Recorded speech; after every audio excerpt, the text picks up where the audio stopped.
Because the way the world explained love to me was that love was never supposed to hurt. It was never supposed to it was supposed to be this fairy tale thing of like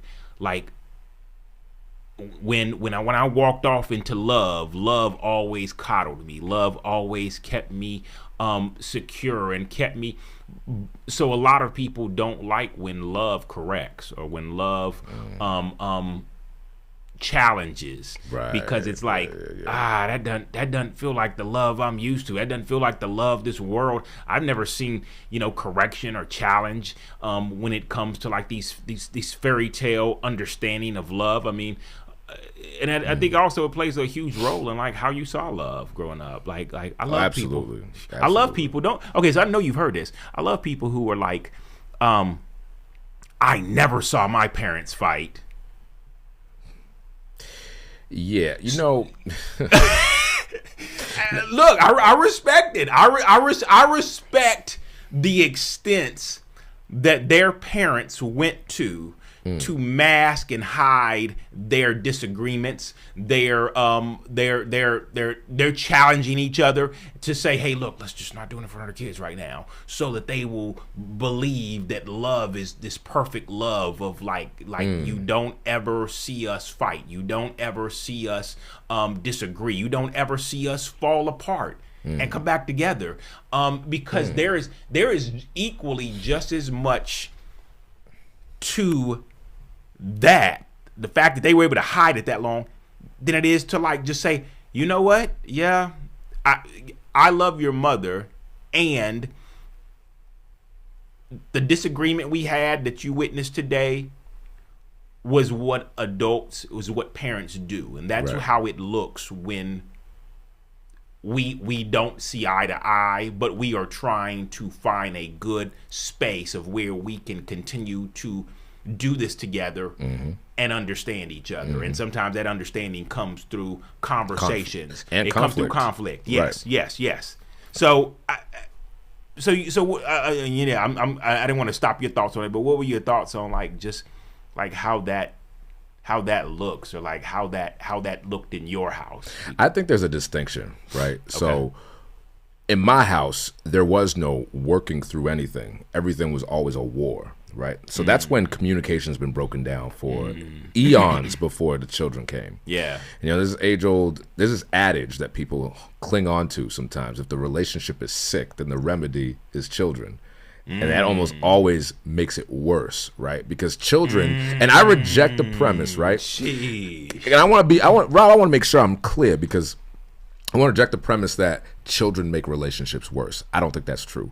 I don't think it's true, and it's just as untrue as it is dangerous, right? Because that inherently tells children that their very existence is detrimental. And I grew up my whole life thinking that, right? Whereas the truth is, and now we have children, we're both fathers and husbands, we know that children in and of themselves are blessings, right?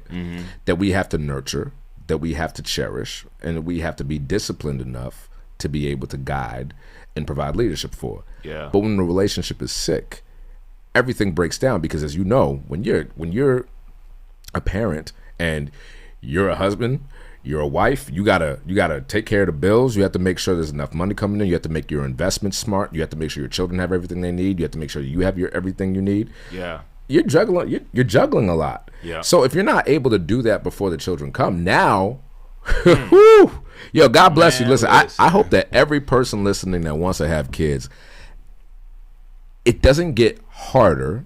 You just have to get more disciplined. Yeah. About your care routine for each other. Yeah.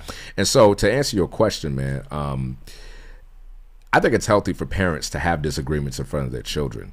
What they're having the disagreements on is really, to me, is what you make the distinction on, right? Yeah. So if you're having a disagreement about some extracurricular stuff or some things that are not child friendly, then by all means keep that away from your kids, right? You won't be talking about some, you won't be talking about all that in front of the kids, and then had a nerve to be like, I don't feel comfortable having that birds and bees talk with them. You already had that. You know what I'm saying? Like, nah, but I know about the birds and bees and the flies and the thickles. Like, I know about all that. Yeah. You know what I mean? But like if you're having a, hey, listen, I don't really like that color for this room. Well, I really like it, John. Well, I don't think it's the best color for the room. Why not? I think that's healthy banter. That's just life. Yeah. And children, their blueprint, our kids' blueprint is their parents. Yeah. The first love is their parental, what's the word I'm looking for, man? Attachment, parental attachment, right? So within those first 3 formative years, those first 3 to 5 formative years, like that parental attachment that your kids have to you is tantamount, right, to their success in relationships and friendships beyond. Yeah. So if they can't see healthy love and display of affection and love, but also healthy conflict, then they're going to be really unequipped when they go out into the world, have relationships, have friendships. Yeah. And it's not, and it's not just about, well, what is my marriage with my wife? How's that on display going to make, how's it going to make the world look in terms of relationships, romantic relationships? Like, nah, bro, like it affects the way that kids communicate with themselves too. Facts. Like I have conflict within myself, but if my parents, the way that they dealt with conflict together was already a reflection of how they deal with conflict internally. Of course, if it's sick and I see that, I'm like, shoot, Vlad, man, see you, man, I know you really want to become a voice actor. I know you really want to live this life, but look, man, you're just a bad person, bro. You're not good enough. You're not good enough. Yeah. Where do you think that comes from? Yeah. So there's a lot of things that go into it, man. Yeah, no, that's good. Man, sheesh. Yeah, I didn't even think about it from that perspective. I think that's the beauty of it, is that you don't realize how that carries over to the conflict you have with yourself. That's powerful. Sheesh. Yeah, because because hey, bro, I'm just okay. So hold on, I'm just letting that sink in right now, and as it sinks, it's just like, yeah, and that explains, and that explains, and that explains, and it's like, go ahead. I just had to sit there with that for a second before you tried to pour more. This is so many. Like, I love the study of epigenetics. I love it. Epigenetics is so powerful. It's such a powerful. We were talking about it last night. Yeah, about how things that have happened generations before you can still be playing out in your kids' lives if they remain unaddressed. It's really fascinating. When I say I love it, I don't love it in the worst way, right? Like, I don't love that it curses generations to the third and the fourth, right? I don't like that, but I do like that there's a science behind it. I do like that there's something that we can do about it when there's agency. You know what I mean? Yeah. And so I realized that even in my relationship with my wife, I'm not just battling dynamics that her and I created. I'm battling dynamics that my grandfather created with my grandmother and his father with his mother. Yeah. You know what I'm saying? Yeah. So it makes recovery and self-care and this embrace, right? Like that's why I wrote this book. I was motivated to write my book. Why? When my son was just born. I wasn't even trying to write a book. Okay, this is what I was trying to do. I'm gonna tell you what I'm trying to do, Rob. I was part of the speakers community, right? Okay. And we have a Facebook group and everything, and everybody's posting like, "Oh, here are my wins. Here's all the engagement I got and all that." I've always wanted to be a speaker. I always knew I had a story to tell. How I was gonna tell it, I don't know. There's a whole lot of hoops I had to jump through. Well, welcome to God's Glory and Men's Real Stories, by the way. Yes, sir. Oh, thank you. Hey, listen, man. Hey, look, it's crazy how you realize at that moment. I've always wondered like how and when and where the platforms have come from. Yeah, well, hey, that's it. That's why we're here. Appreciate that. Yes, but sir. No, go ahead. Yes, sir. Nah, man. I saw all these people sharing this stuff, and then someone was like, "Hey, listen, if you want to get your logo done, then and copyrighted, make sure you hit up this girl Genevieve. She gonna do all your thing." I was like, okay, so I hit this woman up with the only intention of copywriting a logo that I was never gonna use, just to say I did it. In my mind. Wow. And now I didn't tell her that's what I was going to do. Right. I told her I got wanted to win too. Yeah, I just wanted to win. So once I got a copyright, I'm official now. Got my that's Vladimir Louissaint. You can't copyright. Right. Just want to put my win out there so you guys see it too. I mean, I wasn't going to let you guys keep throwing wins out there and I'm not having one. Right? I'm like, yo, listen, I'm going to get this copyright, so I go in there and share a testimony that goes nowhere. Right? Okay. But what I didn't know was that God had his finger on the pulse, and he's like, listen, I let you see that, and I let you be motivated for a reason. So then I contact Genevieve. Turns out she's this big branding coach. And I said, hey, can you help me copyright this logo? She's like, how about you write a book instead?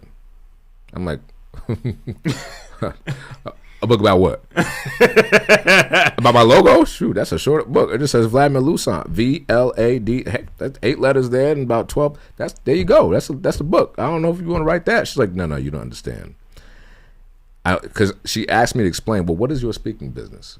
Why are you doing this, right? Like, what is it? What is your message that you're trying to get across? And so I started breaking it down. I'm like, nobody's ever asked me that before. Yeah. And she was like, okay, why don't you write a book? This is how you're going to format it. These are the tenets. Everything that you just told me right there is worthy of a book. And when that book gets in people's hands, you're going to unlock some chains, man. You're going to unlock some doors. I said, me?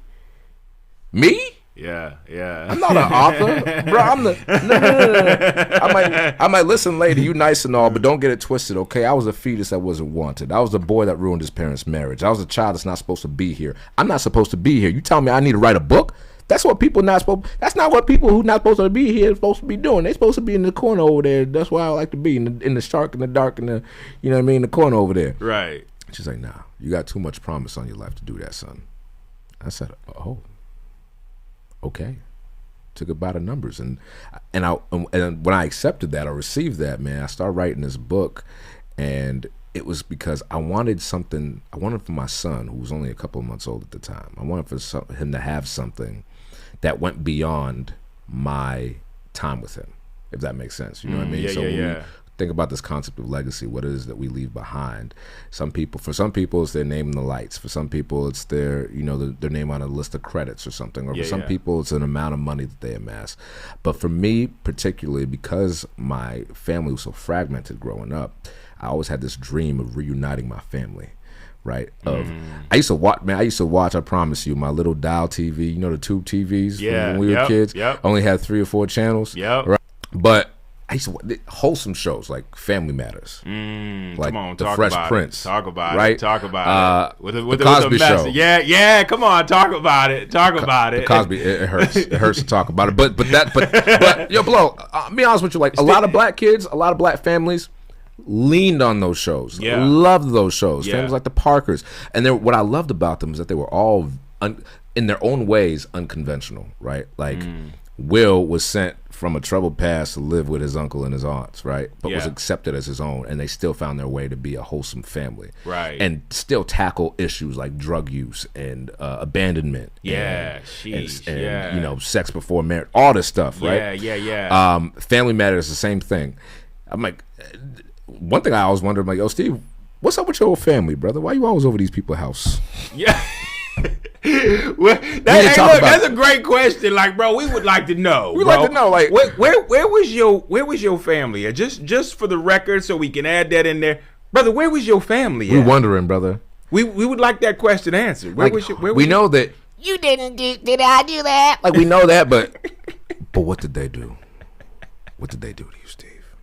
Like, what did they do to you, bro? Let's talk about it. Listen, if I could go back in time, bro, I know it was a show, but like, listen, man, let me hug you, dog. Let me hug you, Steve, because you know. But that's what I loved about it. His relationship with Carl was so handsome, was so wholesome. Yeah, because he came to love him as his own. I'm like, why is this existent here in all of these different examples, but not where I live? Yeah, why? Like how did we get here as a family, as a bloodline? How did we get here? You know, was that us at some point? I guess is that my question. Like, right, if we grew up in dysfunction, where did we find those places of refuge, like that Steve found, that Jazz found? That's what I wanted to create for my son. I wanted to create that warmth, and I still want to create that warmth. And God was like, okay, I'm gonna put this in your brain. I'm going to put this in your mind's eye because you're the person I'm going to tap in this bloodline to do it. But you need to be prepared for what the costs are for that. Because if you're going to break a generational curse, that means you're going to have to break some tradition. And, come on. And we all know what history shows about folks who break tradition. Jesus broke tradition. He didn't really get taken kindly to, but he stayed steadfast to his mission, right? Yeah. So when we're doing things, when we're embarking on these huge healing journeys that become so much bigger than our own stories, yo, bro, like you're gonna be up against some opposition. Yeah, it's gonna happen. It has to happen. In order for anything to happen, you have to. In order to shift the momentum, you're gonna come against resistance. You know what I'm saying? Come on. And so writing this book for me was resistance. Right, because what happens in most dysfunctional households? How do most dysfunctional households continue? They have to live in that dysfunction to continue to be able to like stay together. Like anybody that challenges the dysfunction or begins to say, "Hey, look, something's not right about this," right. They either get reprimanded and they, like people say, "Hey, look, dude, like, this is just how it's always been. Why are you questioning that? Why are you trying to change that? You're trying to mess up the structure of our home. Yeah, and then you become the black sheep. Yeah, you do. Yeah. It's crazy, man. Like, I didn't think I was a black sheep, right? So growing up, I was told, when I asked my mom, like, yo, why you and dad always argue, man? Y'all always fighting. Whenever they came within the same room, Rob, it was... And that's where hypervigilance comes in, right? Where you've got a generation of men and women growing up, and they're always ready for something to pop off, right? They're always looking for the slightest sense of danger, because when you grow up in an environment like that, your instincts become, you got to protect yourself, right? Yeah. Whether that be trying to bust up the arguments and the conflict, or hiding from it so that it can no longer hurt you, right? Right. And so, growing up watching that, it made me, I'm like, yo, like, so I asked him, like, why, what's up with y'all? Why are you guys always fighting? And she said, and I don't blame my mother for this. She was trying to give me an honest answer for an honest question. Wasn't really kid friendly. She said, you know, when your father found out that you were conceived, he didn't want you.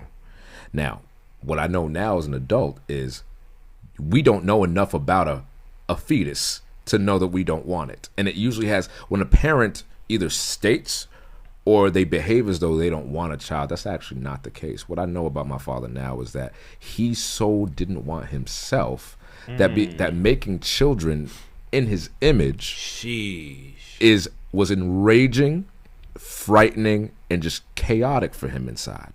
So what is the best way for you to avoid doing that? Is to remove that factor altogether. But my mother was like, I'm not doing that. I'm not doing that. God told me to give birth to this child. I'm going to do that, whether you're going to support it or not. Right? Yeah. And so knowing that as a child made me grow up thinking like, wow, I'm the reason why my parents' marriage failed. Maybe I shouldn't be here. Right? Right. And so I don't remember what point we were talking okay, about. yeah, you know what? It's funny because, by the way, I was sitting here and I was thinking to myself, we have completely like changed the whole tradition of the show, which is cool because I feel like sometimes people think that this is all like well prepped and well planned, and we haven't even welcomed everybody. But the beauty of it is that they jumped right into a conversation we were having, and now I'm going to look directly into this camera and welcome everybody. So hey, welcome to God's Glory and Men's Real Stories. I'm glad y'all are here because so far what you've got is just truly an organic opportunity for two men to be able to sit down and just do what God does here at this table. And so I'm excited you're coming, whether it be your first time or you're back for another great episode. I thank you for joining us, and I want to start by letting you know that your story, our stories, they matter. And what you may be going through, it matters, and you're not alone. So try not to worry about what chapter you're in, or what you think about the chapter that's behind you, because the truth is you're right where God wants you, and it's not a coincidence that you're here with a community that cares about you and hopes that you feel God's love as well as see God's glory in Men's Real Stories. So real quick, before we even jump back into the conversation you've already started to hear and you just probably enjoyed so far, do me a quick favor. We're mid-episode. Well, I won't even say we're mid-episode. We've got still plenty of time. But do me a favor. Go ahead and click that thumbs up in the lower corner. That way you can. That's your way of showing me and my guests love for these conversations. And if you haven't hit the subscribe button yet, click it now so that it won't be your last conversation you enjoy here.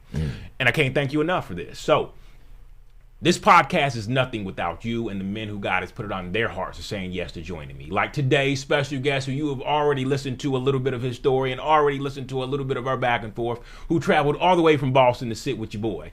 And after meeting him through social media and having a FaceTime call, we both recognized something, but personally, I saw he had been given a gift to share God's given wisdom that has come by way of his story and his journey of breaking generational curses and strongholds over his life and helping others do the same. So we've already jumped into our conversation, but join me in welcoming our brother, Vlad.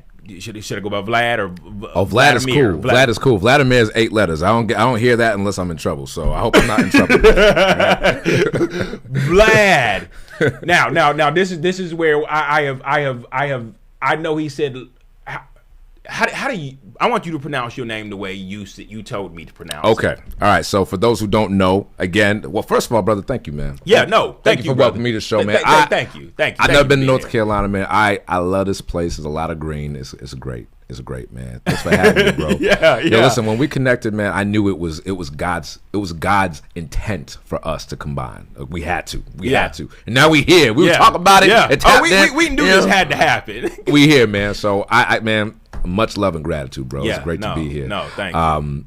So for those of you who know me, I'm Vladimir Louissaint. I don't know what camera. I'm gonna look in that camera right there. Yeah. Look at okay. I'm looking at you.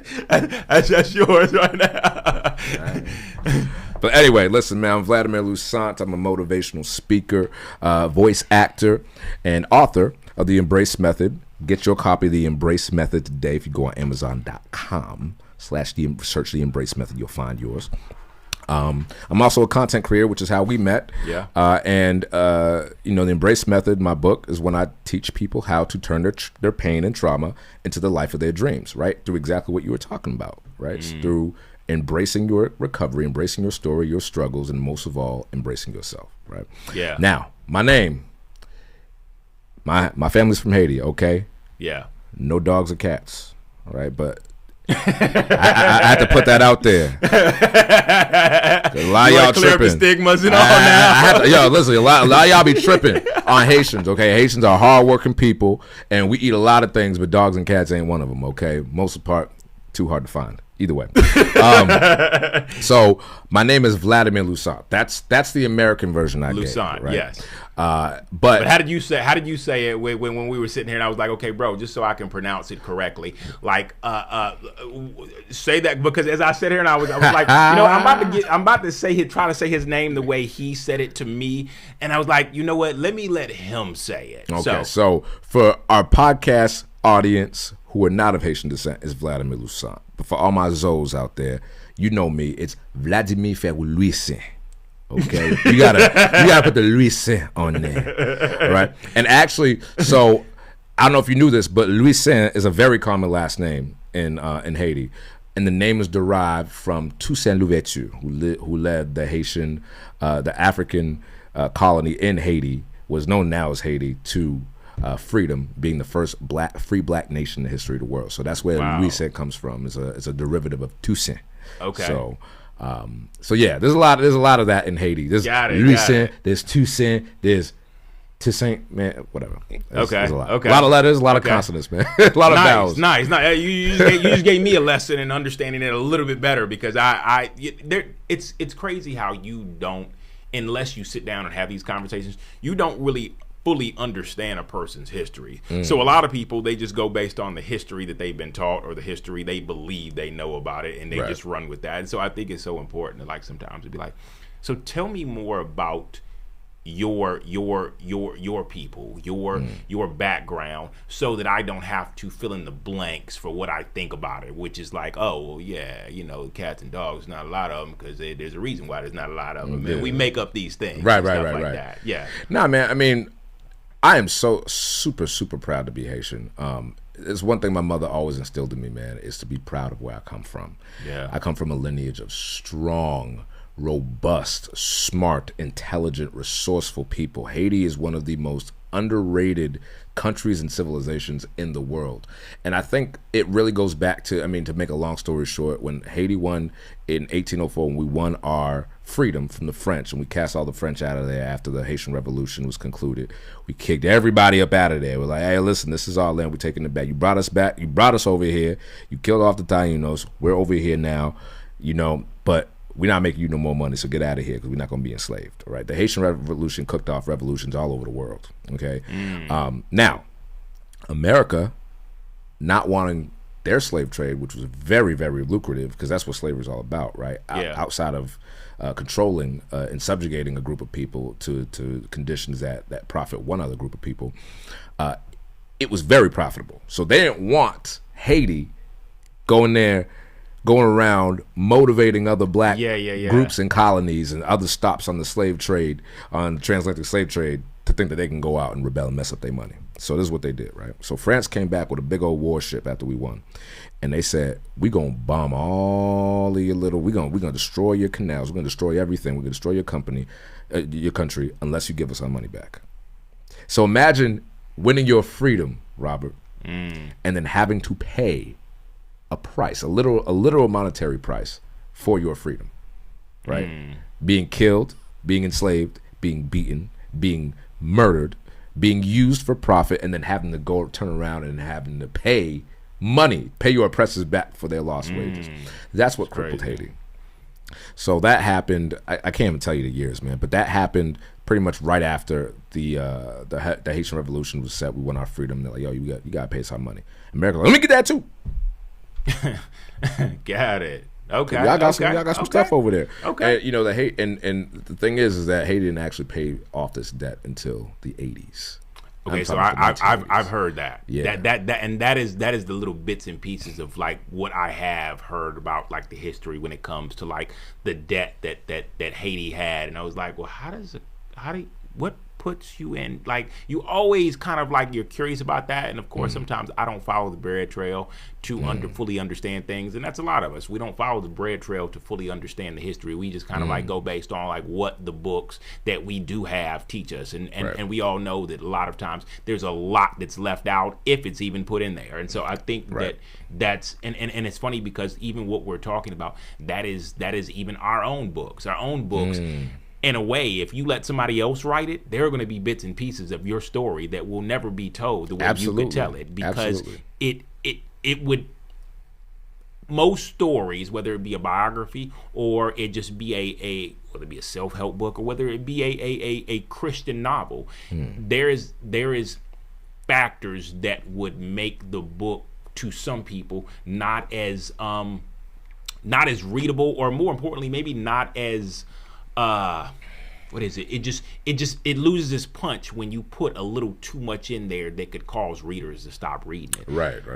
And so even when it comes down to like sitting down today and just even hearing so far some of your story and understanding like what God is doing in your life, if you don't tell it and you don't put the pieces in there of like how, you know, your family came here, how your family began to understand why it was important to bring you up in a religion that would allow you to be, that would place a good foundation there, and how that affected you and everything, then you kind of just like you're left to this perfect story of like how some people like to present their lives. And I think there's so much to letting a person be fully authentic in their story. Like share the bad too. Don't just share the good. Like, we've seen enough good stories. I mean, like, think about it.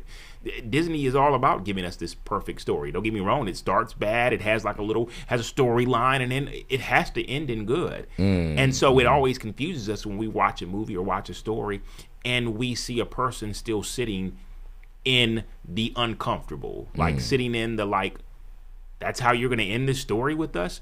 Well, it's not done yet, but yeah, that's as far as I've gotten. I think there's power in that, because there's a lot of people, there's a lot of men, there's a lot of women who are sitting there and they're listening and they're like, yeah, but my story right now is sitting in a very uncomfortable space of like, I recognize I'm not dead, my story's not over, but nobody else's is ending where I'm sitting at right now. You feel what I'm saying? Wow. Yeah, wow. Man, you just said a whole word, brother. I had to do a little mini meditation on that. Yeah. Wow. Yeah. And so let me say this while you're just letting that soak in too. Yeah, it's marinating. It's so important. You know, I recognize men come and sit across from me and say, thank you for this space. This is so important. But sometimes I don't fully understand the gravity of how important it is until I sit back and think about what God's doing here. And I'm like, wow, God, you're right. You're right. Like, if somebody doesn't tell the story of like how, you know, I've had some ups and downs. I've been in the valley and I've been on the mountaintop. But right now, at this current moment, God has me in the valley because there is so much to learn in the valley. I think recently, man, it was so powerful. I was listening to my pastor and he was like, the grass is green in the valley. Contrary to popular belief, right? Oh, Contrary to popular there's so belief. much there. Yeah. There is so much freedom in the valley, right? There is so much freedom in that journey, and the journey is what's important. So I think what a lot of people think is that when you make this, because what a lot of folks do on social media is they'll show you the end, right? Like you said. Have you seen the second Lion King movie? No. Simba's Pride. Why nobody? Okay, all right. I'm not gonna ruin it, but they don't show enough love to go straight to DVD and VHS movies, man. They really don't. But in the second movie, there's a scene where Simba is still having nightmares about his father's death. And to me, that's symbolic of, yeah, my dad died. All these things happened. My uncle was, I was banished. I was made the black sheep. And I had this heavy crown on my head to come back and reclaim Pride Rock for my bloodline, for my lineage. But I also had to face my past, right? Yeah. And so I did that. Scars gone. The high heels, everything's gone. Right? What'd you say? Right? So everything's done. Y'all remember Ed? You remember Ed from the high heels? It's like, so everything's done, right, Ed? Like, that's not what happened, though. Because Simba's still having nightmares about Mufasa dying. I still have nightmares about Mufasa dying, man. I was about to say, bro, I think a lot of us who watch that movie still have those nightmares, and we choose to forget it and put it in the back of our mind like we didn't cry when we first saw it. So, yes. Yeah. Oh, dude, I cried. Listen, I'm going to be... This is real men stories, right? Yeah. Okay. I still cry when I see that movie, man. I still cry. I cried a lot of movies, all right? And I don't care. I don't care. Brothers out there listening, I don't cry nothing, man. Ain't nothing make me cry. Shoot, you cry, you sensitive, you soft. Nah, bro. That means you're human. You connected. Yeah. Like, I'm connected to these stories, man. And I'm watching these movies with my son. I was watching Inside Out. Dude, Inside Out made me cry. Bro! Like, bro! It's like, oh God.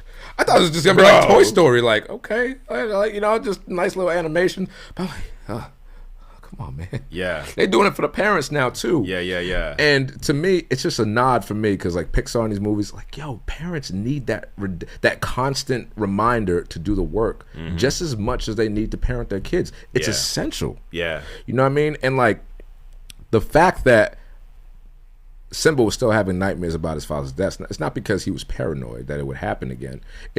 Well, maybe part of it is. But it's because that void is still there. Yeah. And even though he's healed around it, he's grown around it, the pain and trauma that is still there. And it's there for a lot of us. When I was working, last time I was working in this office at this time, I was doing background investigations for the state police, right? And really nice lady, I was just working in an office building. Everybody else was doing a different job. I was just there as the state police plant, okay? Like, this is my little cubicle. Don't worry about what I'm doing. Don't ask about what I'm doing. Don't you knock on that cubicle door, all right? There's serious business out here. State police. All right, make a hole that way, all right? Hey, look, what's crazy is that your wife's gonna watch this. She's gonna be like, I told y'all. I've been saying this for a long time. This is who he is, and y'all be telling me that he's saying. Yeah, and listen, I'm telling you, I am who I am. I am that I am. I am who I am, man. You know, you get the same thing with me. But listen, so this lady, I forget her name, man. Really nice, older Italian lady, and she walks up to me one day. She knocks on the cubicle wall, and I was like, "Oh, how you doing?" I think her name was Kathy.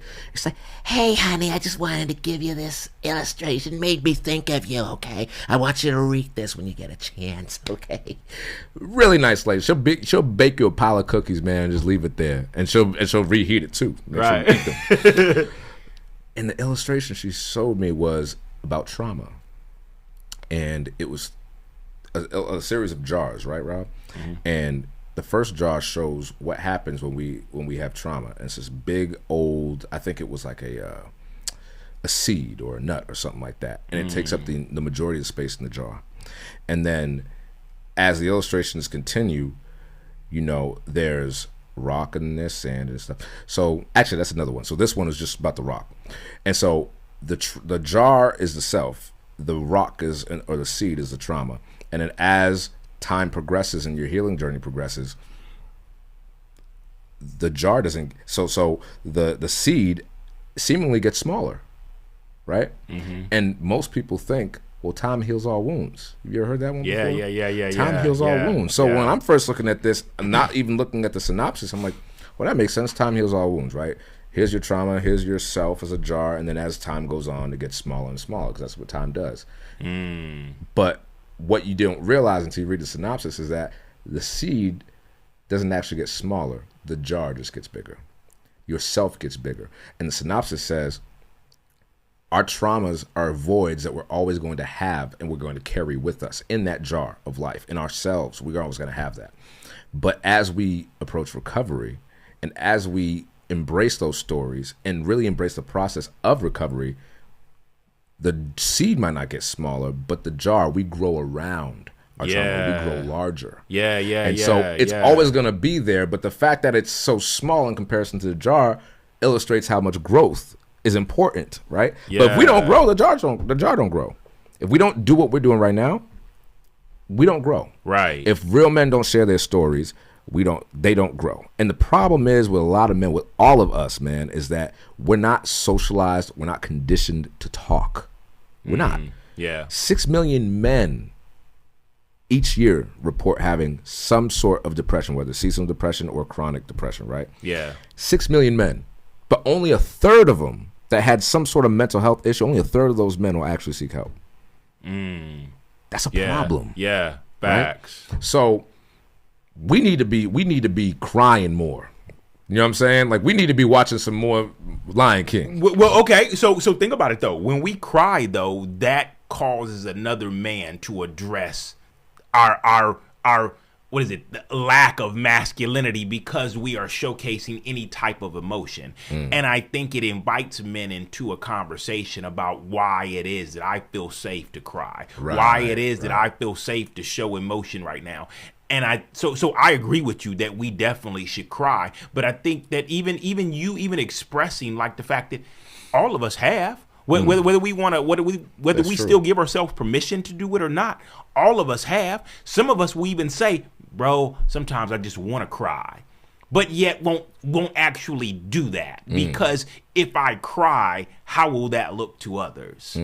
And so I think you're on to something. I know you're on to something. I mean, that's why we're sitting here, because we both realize, holy crap. Like, bro, we need to talk. Like, we need to sit down and have this conversation, because there is so much in looking at our story and recognizing how at some point I begin to be fashioned, or starting it from the start line, I begin to be fashioned to abandon my feelings, my emotions, and everything that made me less of a man. Come on, man. And so now we're here in this place where we're like, okay, every bit of my masculinity and what I believe, even when you said it like real men, as we believe there is only one facet of a real man. And so we're looking at that, we're looking around, and we're like, okay, cool, now I see how to act. And so if all those men look the same, then we become a world of men who have said, in order to be masculine, in order to be strong, and to be in our what some people even deem as a toxic thing now, I have to live up to the standards that they have set for me, instead of like showcasing what was always there. That if I don't do that, then, because think about it now, as we sit here and we sit in this space and say, okay, based on what I experienced, it made me tough. It made me who I am. It made me a man. And if I hadn't gone through that, then I wouldn't be here. But when we really look back at those stories, every bit of what got us here, that's still fueling us, is so unattached from who God created us to be, what he put in us, the emotions that he shared, the empathy that he showed.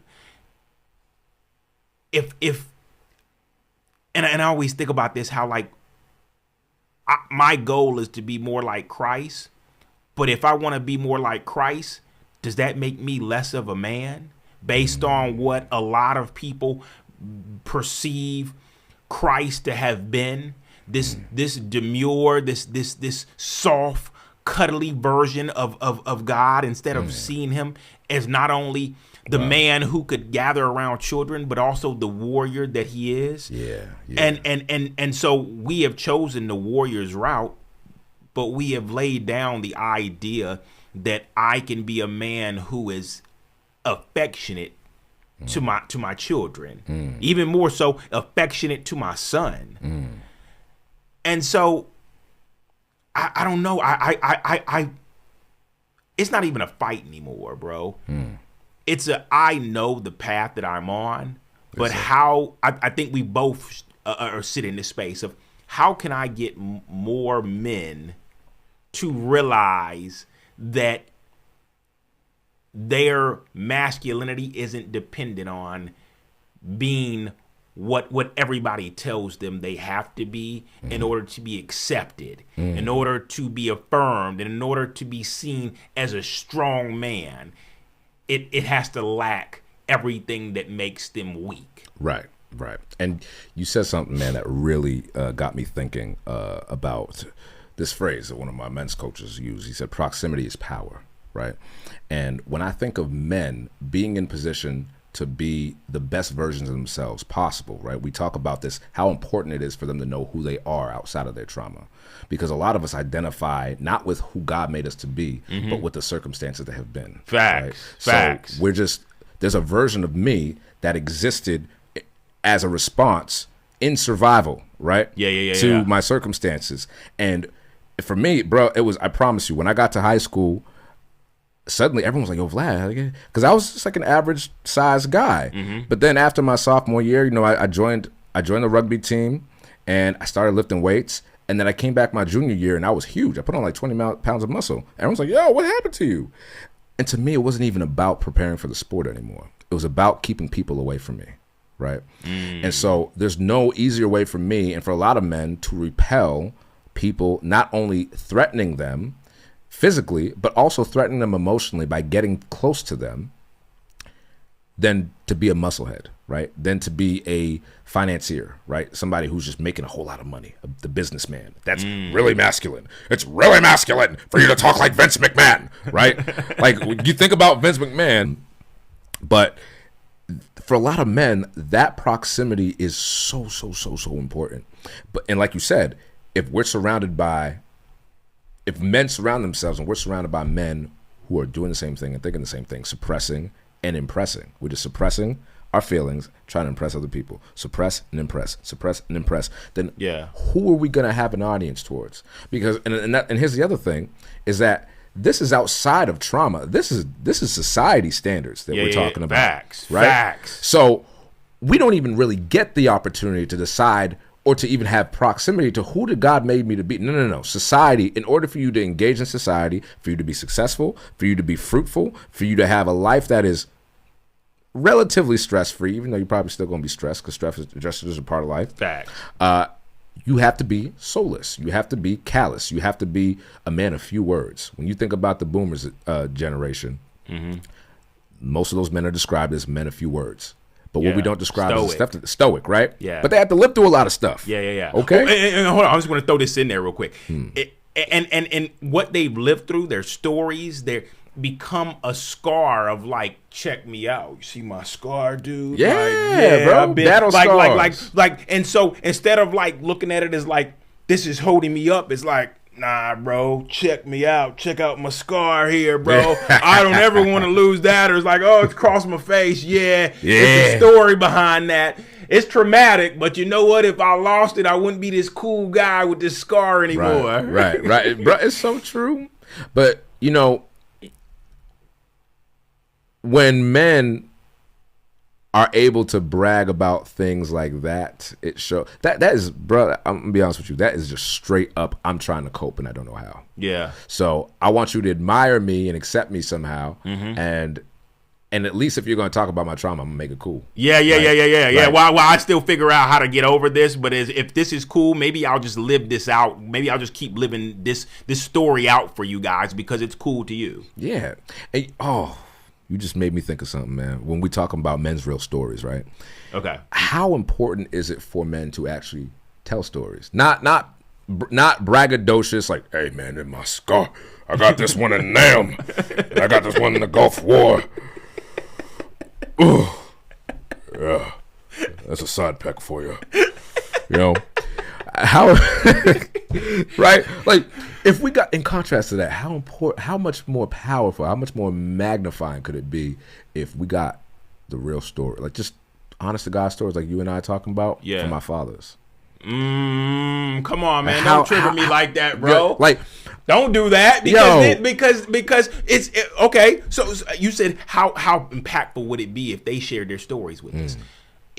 And for some of us, we're like, well, why can't they just share their stories? Like what's I mean, like, if that's what you're doing, maybe they're impacted by that. Maybe they're inspired by that. Maybe they start to see value in that. But have you? Maybe. I mean, since you asked the question, how has that worked when it comes to like your dad sharing the stories that are behind, like because you were hitting on one earlier about how like what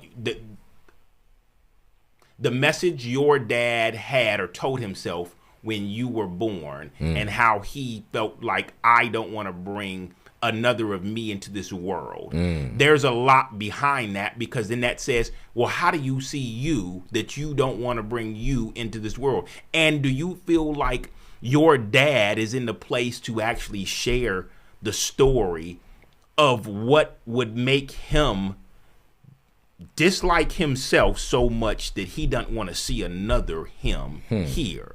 Like, yeah. You know, I'm glad you answered that, because right, we like before I was talking to you about how God impressed on me when I was young that I was going to be the man, or at least one of the people in my family, my bloodline, to say enough, right, to break that curse, to stand in the gap between the warfare that's happened and what's going to happen, right? I have to stand in the gap to do that.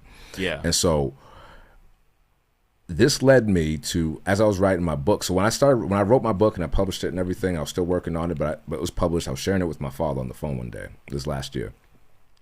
And my dad, who's not very, he'll talk about anything under the sun. Like he can tell you about J-Lo and how many husbands she's had. Yeah. But he'll never talk to you about his childhood. I've known my dad for my entire life, and I only really have 3 or 4 facts about his childhood. And I learned them all from my mom, who learned them all from somebody who lived with this family. Like, my father never talked about his life. And that's important, right? So the only thing my father told me was that his father died when he was 5. My dad is the eldest brother, which means that everybody that came after him would not exist. So I'm like, I might have failed math. I was just in 10th grade, say, but 5 years, you got 10 years here, Uncle. Right. Yeah.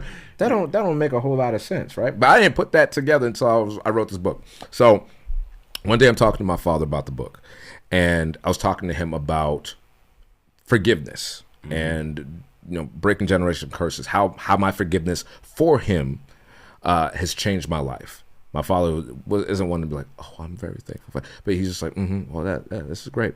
So then I took that opportunity to ask him, like, hey, you had a half brother, right? That lived, because there was always these rumors that he had a half brother, I had a half uncle that lived down the street from where we all lived in Cambridge growing up. And he never talked about it. But while we were on this feel-good trip, I'm like, hey, Dad, what's that half brother of yours name? Uncle, what's his name? The uncle, like, I don't know his name. I'm like, Uncle, and he's like, oh, you mean your Uncle Faye? I was like, oh, yeah, cool. Keep talking. I look up his name. Here's the crazy part. And this is how, and I'm going to get back to how this impacts with my dad, okay? Right. When I find him, I Google his name, I find his obituary. And he had died in 2020, I think 6 months prior to my aunt. A brother and sister died within the same year, and they didn't even have a relationship, right?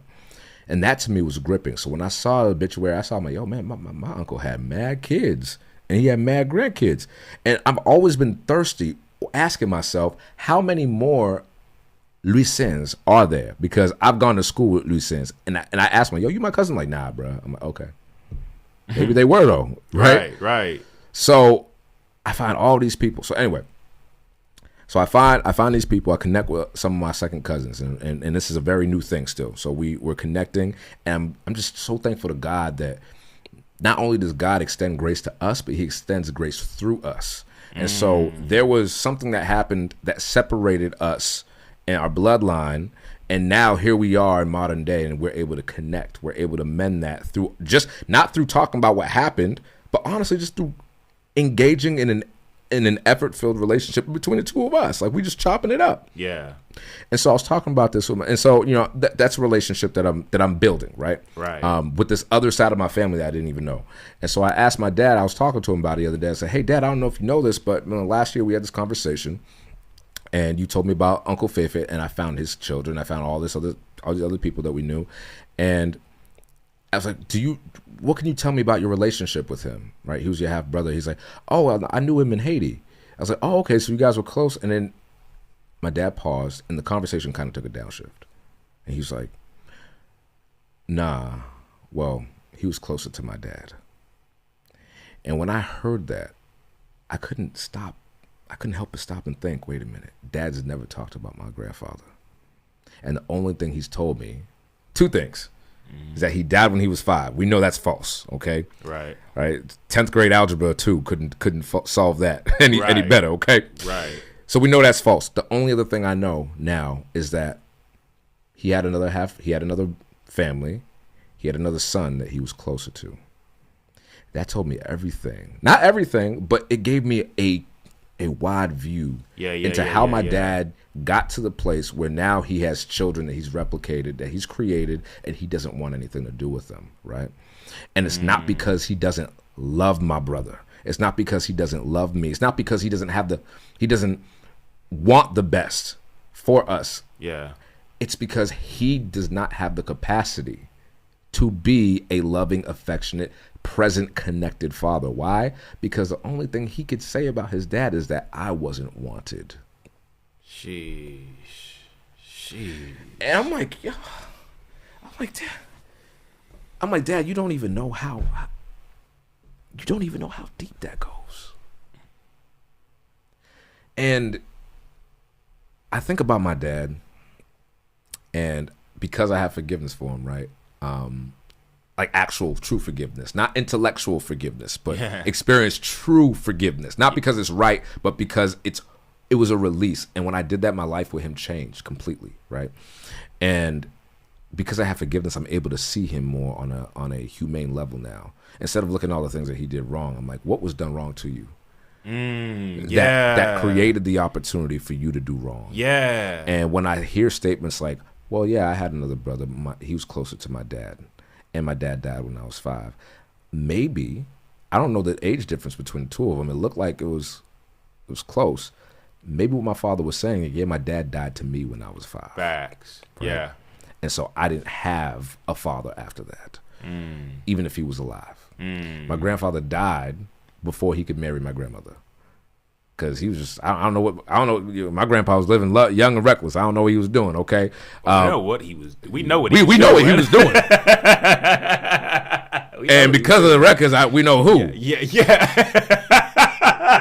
Yo, but we don't know what he was doing. Don't do your granddad like that now. Come on, man. Don't do him like that. Nah, hey, listen. I got a lot of questions for Grandpapa. For sure.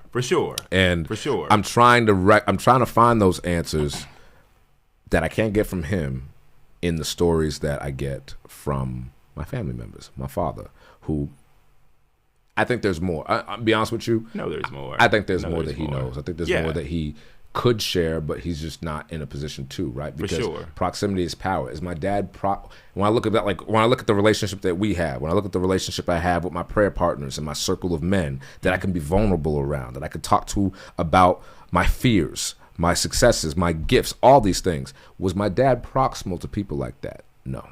Was my dad engaged in relationships where he could be himself? No. Did my father have friends? No. All of these things were not. There's so many systems that fail men. And it usually starts with the sin of the father, as they say, right? And it always starts with the dad. And that's why it ends with the dad. You know, we were talking about this last night, how lots of times, even in relationships with a male is the abuser, right? Yeah. And don't get me wrong, my dad made a lot of bad mistakes as a result of not embracing his story and healing from his trauma. But there was so much more to that now. And I think it's important that as men we reconcile how we've been hurt, but also now how we can heal. Because once we're actually engaging, the healing is not a destination. We're always going to be doing it. Facts. But, hold on. Stop real quick and just say that. I want you to slow that down because, and I say slow it down because I recognize for a lot of people there is a space of where I am healed with an ED now, and as if it's a destination. I have gotten to the destination of healed, and so it confuses those same people when they hear somebody say, well, I'll probably be in therapy all my life. I'll probably be continuing to go here or get to a point where I understand the tools that the therapist uses enough to where I don't stop this. And so that's confusing to them when you say, well, it's not a destination, it's a journey, and the journey continues on until when? Until it needs to. Yeah. Until as I say, until you die. I mean, it depends. I mean, maybe you'll just say, I've done enough. But I feel like it's something that you could keep going until you like take your last breath and be like, finally figured out. But you know why what that is. It goes beyond that, right? Because think about when we talk about epigenetics, things that are innate in us that we don't know that we're even acting out. I have traits that my father has that I got from my father, that he got from his father, that he got from his mother, that he got from his father, right? So when we're choosing to stand in the gap between the past of our family and the future of our family, when we choose to do that, you're not just healing what you've been through, you're also healing generations of issues. Yeah. And so sometimes you don't even know what you're doing. So like the healing, I would love for it to stop at my last breath, and for my son to be able to just continue on his own life. But the fact of the matter is that after I'm gone, my son is still going to be healing some of those wounds. You know, my therapist said something to me, Robert, that changed my life, and I was mad. Right. Okay. I know that you don't pay them to not say things that aren't going to make you mad. And let me tell you this. For anybody who thinks that, okay, I'm going to go to therapy so a therapist can tell me everything that I want to hear and I can feel supported. You will feel supported, but you're not going to hear everything you want to hear. Okay? Facts. That's not what growth is. If somebody's enabling you, you're not growing. Yeah. Come on. Right? Come on. Because your pattern of thinking is what's diseased, right? It's not you as a person, but the things that have happened that have created the pattern of thinking. That's what's diseased. Somebody telling you, oh, you just like, bro, if you walked in here with an eyeball hanging out of your head, and you're like, yo, bro, yeah, man, this don't look so good, man. What you think? I'm like, yo, bro, that's a beautiful eye socket, man. I love that eye socket, bro. I love that on you. You don't need to fix it, Rob. Nah, bro, that makes you you. Yeah. That's why that just makes you who you are. Right. But how many times you hear that? Yeah. Somebody go blow up at somebody, and you know that there's always that friend, always that family member. Yeah. That's always so prone to anger and ready to pop off. Yeah. You can't say nothing to them. You can't bring them nowhere. And then, but that's just how I am.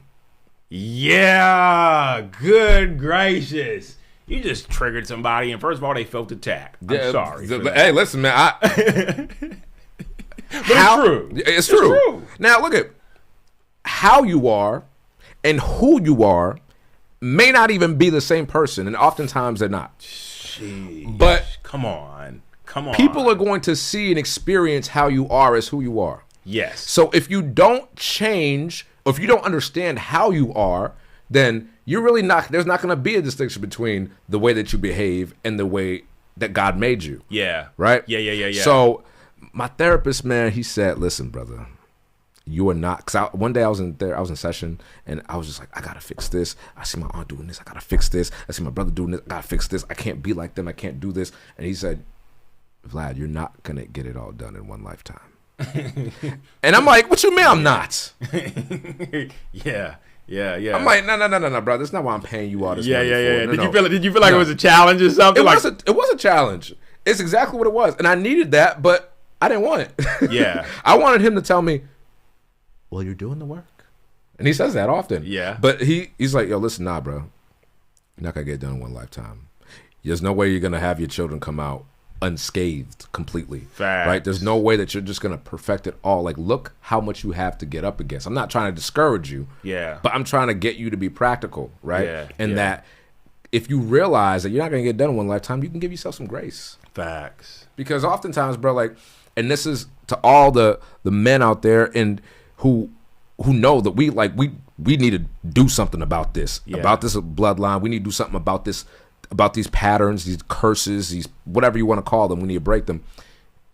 It can't all get done in one lifetime. You could set up the next generation and take the buck. My hope is that my great grandchildren will not know what it's like to be abandoned. That's my hope. Yeah. My son will never know what it's like to be abandoned. Yeah. But it's not going to stop there, right? You can't fix everything because you didn't create everything. Yeah. So if one person is not going to do everything, the best thing you could do is, if you're a generational curse breaker in your family, find more. Because there's always going to be one. Like, there's one in every immediate family. Yeah. I'm the one in my family. Yeah. My wife is the one in her family. My cousin Steve is the one in his family. There's always one. There's always one. Yeah. Whether they're tapped into that potential or not, God is calling them. That's good. He's calling you. Yeah. And he's calling you too. Yeah. He's calling you, dog. Yeah. And so if you That's open the good. door like, hey, listen, man, just walk with me. We're gonna walk this. But the more that we resist that idea that in order to do this, we have to walk with God and we have to bring other people on our mission as well. Yeah. Who share the same vision. Hey, that's just how I am, man. Yeah. Yeah. Facts. I ain't gonna leave it. Okay, so look, hold on. Check this out there. So for those who are still sitting with that thing of like, well, maybe that is me, let's jump into your story from when you were abandoned and how your life looked and how you carried it while living with your mom. Is that cool? Yeah, oh yeah, bro. Okay. Oh yeah, bro. We're gonna do this, man. Yeah, okay. So it's unique, right? So there are different archetypes of families. There are families that have two parents. There are families that have one parent. There are families that have a parent and other family members, like a grandmother or an aunt or something. There are families that have no biological parents present and they're being raised by other people. Yeah. I lived kind of like a mix of all those. So my parents, when I was born, my parents were still living together, and it was literally like this, right? My mom, for the first, I think, 6 or 7 years of my life, slept on a floor, on a mattress on the floor in a room downstairs. My brother shared a room, and I used to share a room, but for most of my life, while we were all living together, he had his own room upstairs. My dad had his room here, and I slept in my dad's room.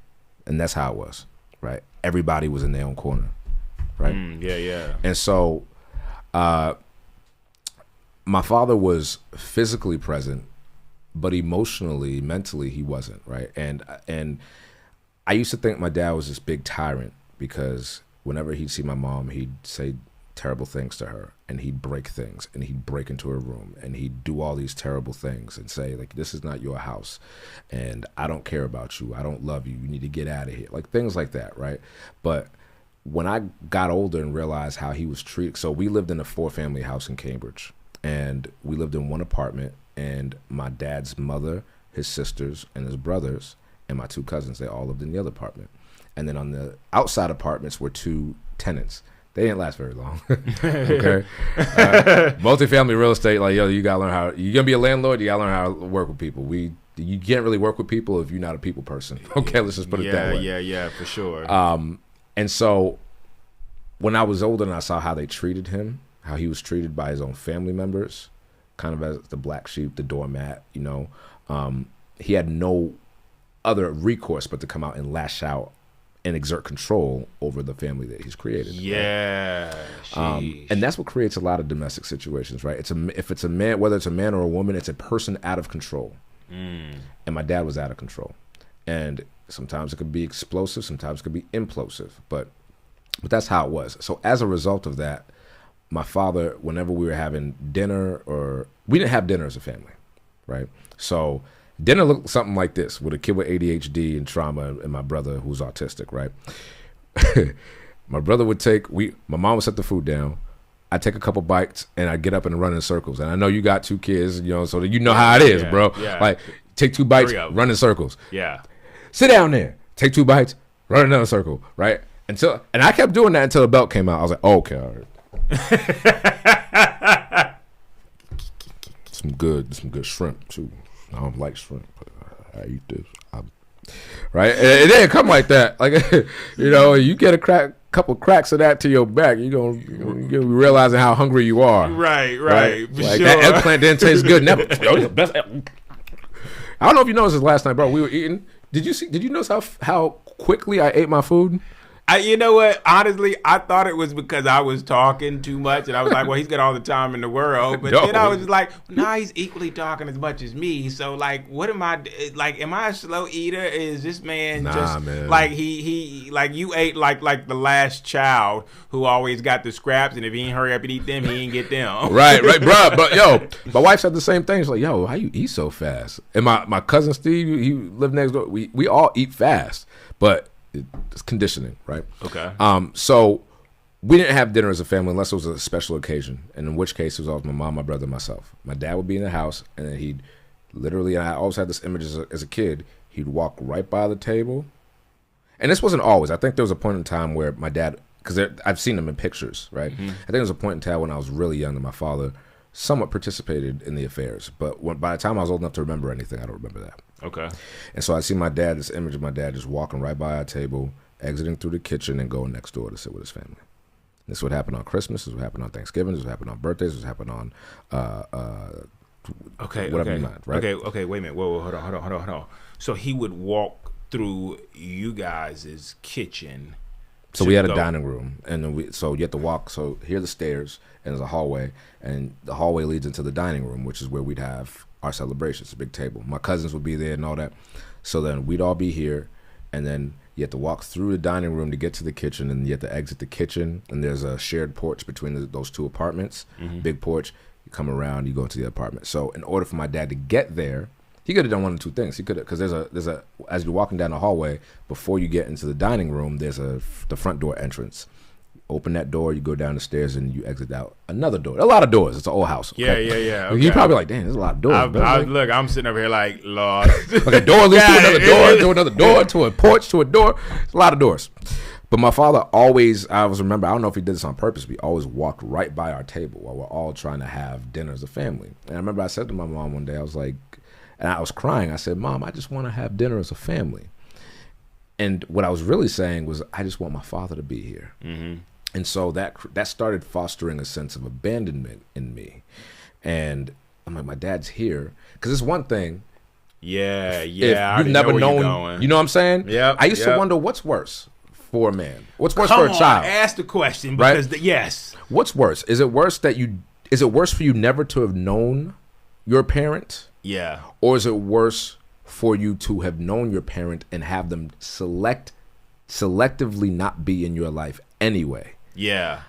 I don't know what's worse. I don't even want to use that word. Yeah. Because I think they're equally traumatizing in their own way. Right. But sometimes I sit with that same thing of would I have been better off with never knowing. And then filling in the story of who I want them to be. Create this fairy tale of like, he was like a war captain over some submarine. And he went down with the submarine when like everything played out. Right. But then you realize that that's not actually who the person is. And so you keep trying to grab pieces of who are you, not knowing that who they are is becoming every bit of who you are. Oh wow! I know. I went there. I went there. I went there. I Man, I just had to be honest because I know there have been people there where it's like, I'll never be nothing like this person. Oh my God! I watched them walk through my living room. I watched them not be available. I watched them, and And it doesn't matter which parent that is. Like you, because you could equally say that about your mother as you could say about the father. So this is not just a pick on father moment, but it's like I'll never be nothing like them to one day have, because I think this is how it plays. One day somebody tells you you're everything like your mother, or you're everything like your father, and the first hurts. feeling is like, no, I'm not. But it's if you sit with it, like expound upon it. It's true, right? And it's partially true. Okay. It's true in the sense that you've adopted their traits. Yeah. Through observation and potentially through genetics, right? Yeah. But what's untrue about that is that it's not even though you're presenting exactly as they are, it's not the extent of who you can be. Like, you can actually be more than that, right? But that's the question, right? Is it better for me to have not known my father and have him not like literally walk by me every time I wanted him to be there and not walk out and not show up? Or, so I don't think that there is an answer of word, and I don't like to use the word, oh, your trauma's big T, little T trauma, right? Yeah. Don't even get me we started on that last night, and it was just like, you know what? Don't even get me started on that, man. Big Yeah. T, little T.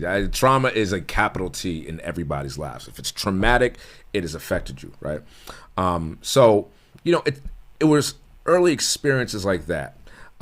When my parents would argue, it took one of two forms, right, as a fallout. It would either be I would try to get in between my parents and stop the fighting. But after a while, man, I just got tiresome. Because I'm like, yo, bro, like, I'm trying to hold a grown man back. I'm only 4 feet tall. I only grew a foot since. Okay, so, all right, listen. I tell people, this is what I tell people, Rob. I might be short, but my personality's tall. Okay. So like when we first met, and I get this all the time, bro, whether it be everybody I meet on social media, the one thing you don't think about is I don't know how tall or short this person's going to be. Yeah. I didn't know, bro. I'm be honest. When I met you last night, I was like, what's the... no, look, so I'm feeling better there, because I was like, okay, like there it is again. Like, see, that's...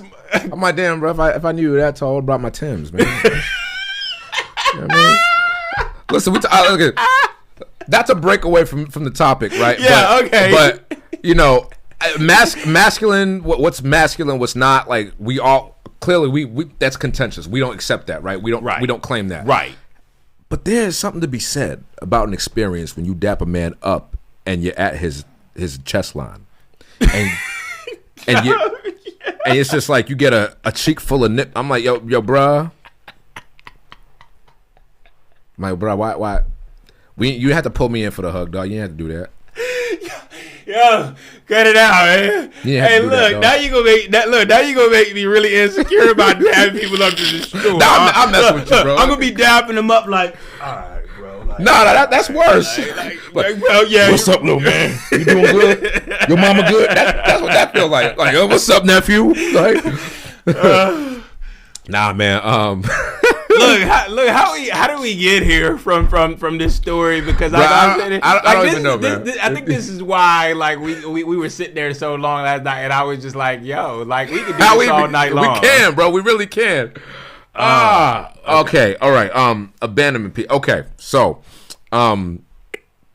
right. So, eventually, yeah. So it's either you break up the fight or you go and hide. Yeah. That's what I did. Okay. So I'd be with my little tube TV. My dad got another little tube TV. There was a big old office desk upstairs in like one of the utility rooms, and my dad had it as an office. Never used it as an office, but and I'm gonna come back to that actually, by the way, because I think that office was symbolic of something greater that you and I talk about often. Okay. But so we went to that office, and I'd go into that office. There's a little Sony TV there, and I had my little PlayStation 1. And I would just play, and I remember I'd cover my ears until I thought it was over. Sometimes the conflict would stay localized in the kitchen. Sometimes it would travel upstairs. Sometimes it would remain where it was. And so there is the abandonment. There's two types of abandonment. There's multiple types, right? There's that parental abandonment of your parent does not provide a need for you, right? Mm-hmm. And so when a parent fails to or is unable to, either by way of mental illness or addiction or what have you, when a parent's unable to role model and provide a safe environment for you, that's neglectful, right? Yeah. And so it was and so the abandonment was not just my dad not showing up to like my first communion, even though we lived in the same house, right? Right. It wasn't just him not just sidestepping our festivities and our birthdays and the holidays. It was also the fact that like after all these things happened, my brother and I we would by ourselves. You know, my wife asked this question not too long ago. She said, you know, when your parents would argue, what would they do after? What would happen? What would they say to you after? And I looked at her funny. I was like, what do you mean? And she said they didn't talk to you about what happened? Like, I said, no. Were they supposed to? That would be nice. But right. Were they supposed to? Everybody just kind of went into their corner, and then everything will cool off. And in domestic violence, there's a phase. I forget what they are, but there's a cooling phase or the reconciliation phase, right? And then that happens until the tension builds, and then of course the incident. So like the incident happens, and then everything cools off, and then it remains somewhat plateaued, and then the tension builds up again, and then it happens again. So that was for me like, okay, not only is my dad just not choosing to be there, but he's also not choosing to be there for me. Although my dad, don't get me wrong, my dad bought me my PlayStation. He bought me my Sega Genesis. He bought me my Nintendo. You know what I'm saying? Mm-hmm. Even though by the time, you know, I had the Sega Genesis, I think the PlayStation had already come out. By the time I got the PlayStation 2 already came out. By the time the PlayStation, you know what I'm saying? Like, right. I never had anything on time, but it don't matter. You know, you appreciate what you have. Right. But, you know, my father was showing up in the only way that he could, and that's by I provide. You guys have insurance. You guys have insurance. Like this. Okay. And you got video games. Okay. Right. And he didn't do that with my brother. And when my brother was born, I think he saw there was an even greater abandonment of himself in my brother being born. And I think it's because he was different. Right. And this is the 90s, man. Nobody knew what autism really was. It was called a lot of things, you know, high functioning autism, you know, the kids who were just a little bit off socially, but otherwise can kind of blend in and be quote unquote normal. Right. That's what they called Asperger's. That's what my brother has. Okay. But nobody understood that. And the least of those people are going to be my dad. Yeah. So when he meets my brother, it just sounds like he was really just very harsh and critical of him. And in a way that when I was born, even though he didn't want me to be born, or he didn't want to be a father again, to have to do this all over again because he didn't have the capacity for it, he's like, all right, this is my second chance. I got a clean slate.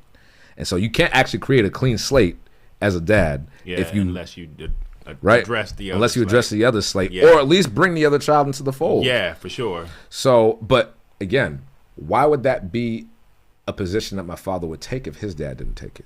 Yeah, that look, I was gonna get back to that, but like I was just hoping that it wouldn't go that route. But yeah, no, for sure. Why would it? Why? It's a mimicked thing. If like I can see I don't like that, but that's the blueprint I've seen, and so unconsciously I run what I've seen. It goes back to what I was saying earlier of like you don't want to be the people, but sometimes they're the only blueprint you've seen of fatherhood. So you unconsciously run a play that somebody else has to address in you and say, you're just like your father. And you're like, no, I'm not. I hate everything about him.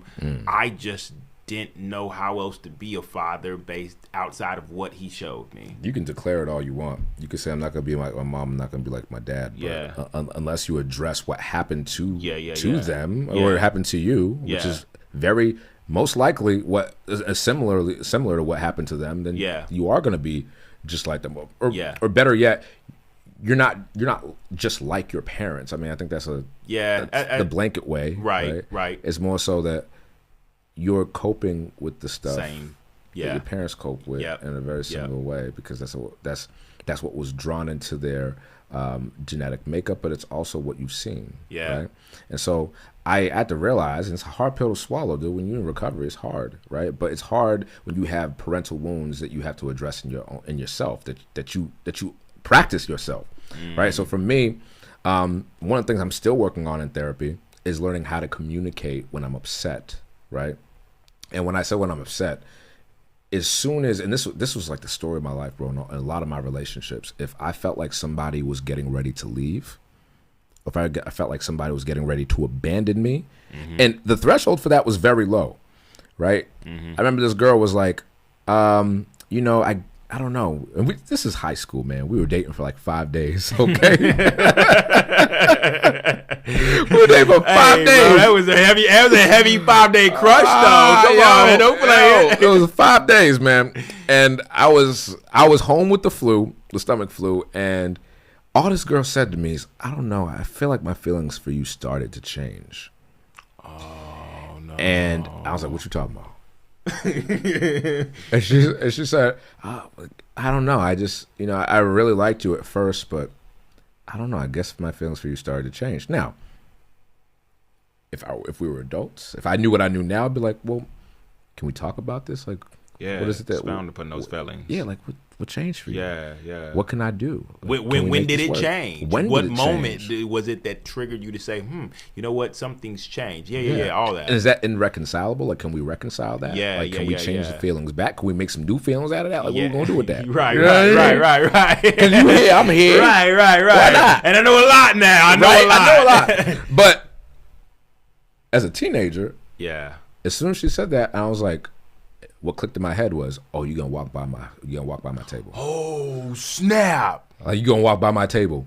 She wasn't even in the hallway. Like, in my mind, she was already opening that kitchen door and getting ready to leave. So I pounced. I was like, no. I'm learning now that when my dad would walk by the table, I had no control over whether he did so or not. But now I do. So if you're walking out on me, I'm going to open that door before you do. I'm going to leave you before I do. Right? I'm going to leave you before you leave me. Right. So that way I don't get hurt. Yeah. But the problem is I'm still hurt from what caused this reaction in the first place. Facts. So no matter what you do, I don't even know no matter what. Dude, all she was probably trying to say is like, dang, man, like, can we like do something else other than go to, you know, the same store every day after school? It's making my feelings change. Maybe that's what it was. It could have been just simple like that. Right. But I said, as soon as she said, I guess, I'm like, you know what? You're worthless to me. You're nothing. I said some grimy stuff that I don't want to repeat on a Christian podcast. Okay. But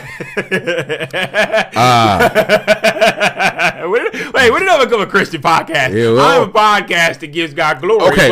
But there's nothing. As I like to say, there's nothing G-rated about our stories. So sometimes our stories are very much R-rated at best, and honestly, most of our stories are X-rated. Most of the stories in the Bible were X-rated. That's true. Let's be real. So I can give God glory through the reality of like, God, I'm not trying to like cover it up or like I just want to give you the G-rated guy. No, God's like, yo, I was sitting right there when you was like straight X rated. God was there. Yeah, God was there. Yeah. What's unfortunate about it is that this woman, this young lady, never got the opportunity to learn who I really was, because all she got was this broken version of me who was quick to leave before he got left. Yeah. And what was happening at that time, right? So eventually my parents, they separate. My mom makes her grand escape. When I say escape, it's a literal escape, okay? My mom had my grandmother come from Haiti. My aunt came here from New York. And my uncle came in from New York, my godfather, who our son is named after. And they basically stuffed us all up into 2 cars and was trying to leave before my father came back home. My father came back home. And he's like, what are you doing? And she said, I'm leaving you, fool. You think I'm going to sit in this mess with you crazy? And it was chaotic. It was, you know, I just finished reprocessing this in EMDR. So thankfully, thank God, you know, I'm able to talk about it in a balanced way. But it was like, it was a defining moment for me in my life. That's when everything, even though things weren't great at home, it shattered because now everything is unfamiliar. The only thing that was familiar and predictable was the fact that I had this chaotic life of we're just going in and out of the cycles of what's going on at home. So I question, by the way, if men or women hold a timeline moment of the day that our parents went their own ways, and how that played on our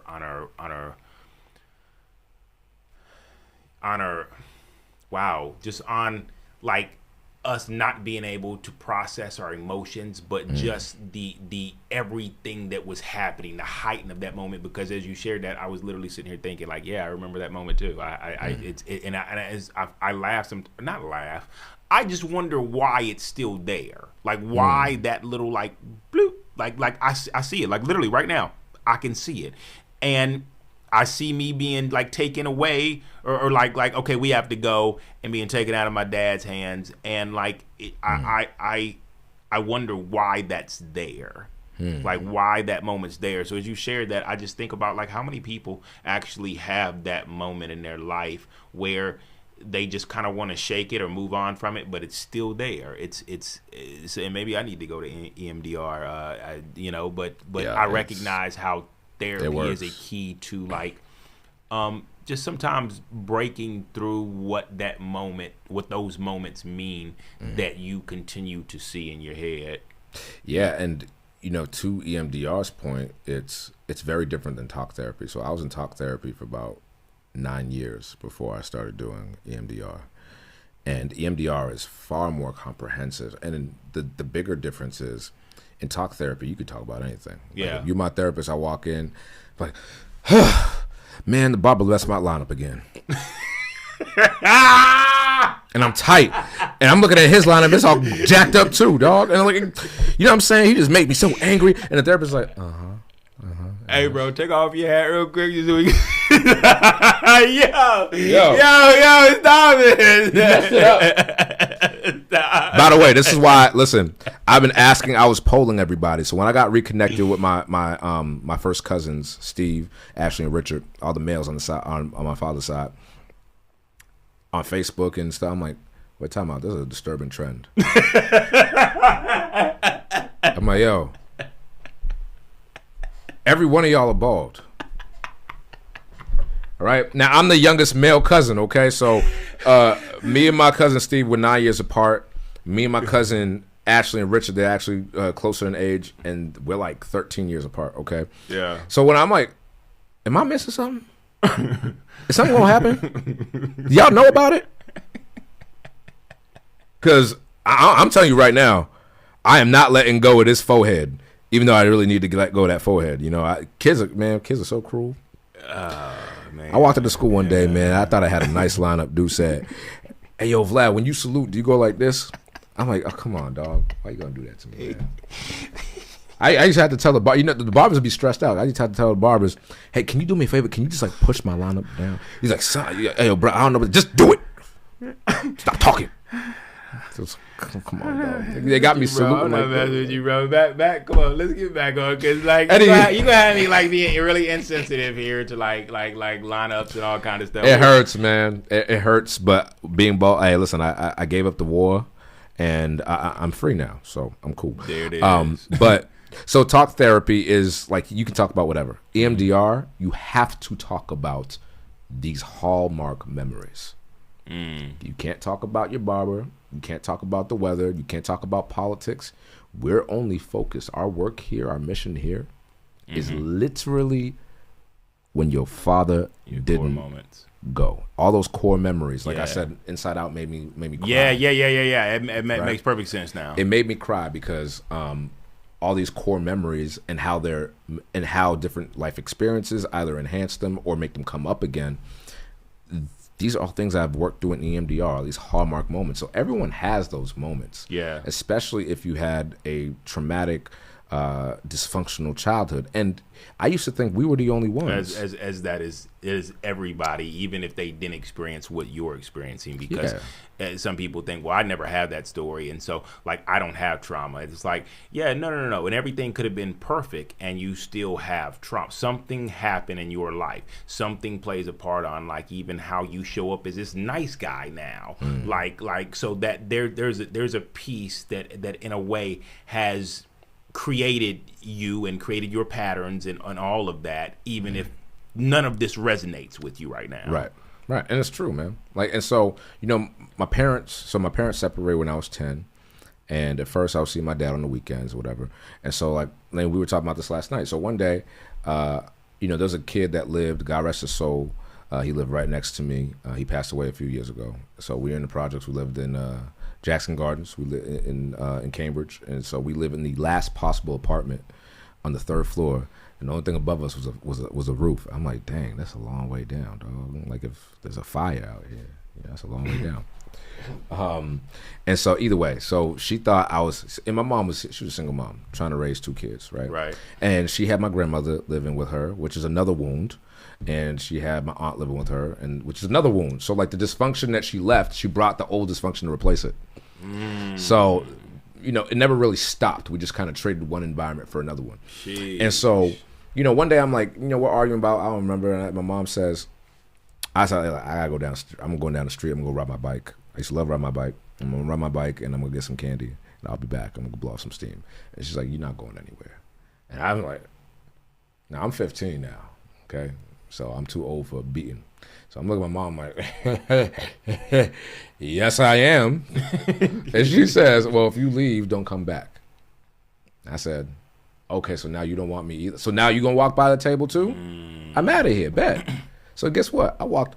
And to your point, you said subconsciously we were attracted to that dysfunction, right? Whether we want to be or not. So I walked right out of that.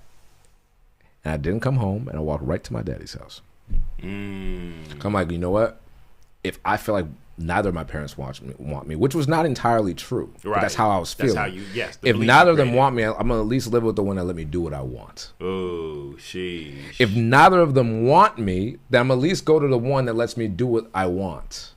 And we do that all the time because we need to maintain some sort of control. Facts. And so if I'm out of control, I'm going to get back in control. So now I can do this. So that's that's how we find ourselves with the toilet. Okay. Message. Right. Like that's going to hit someone square. I hope you didn't miss that. Yo, it's true, man. So when I was sitting here accosting this young lady for what may have been an abandonment and which actually turned out not to be one, turned out to be one that I perceived, that's what was going on.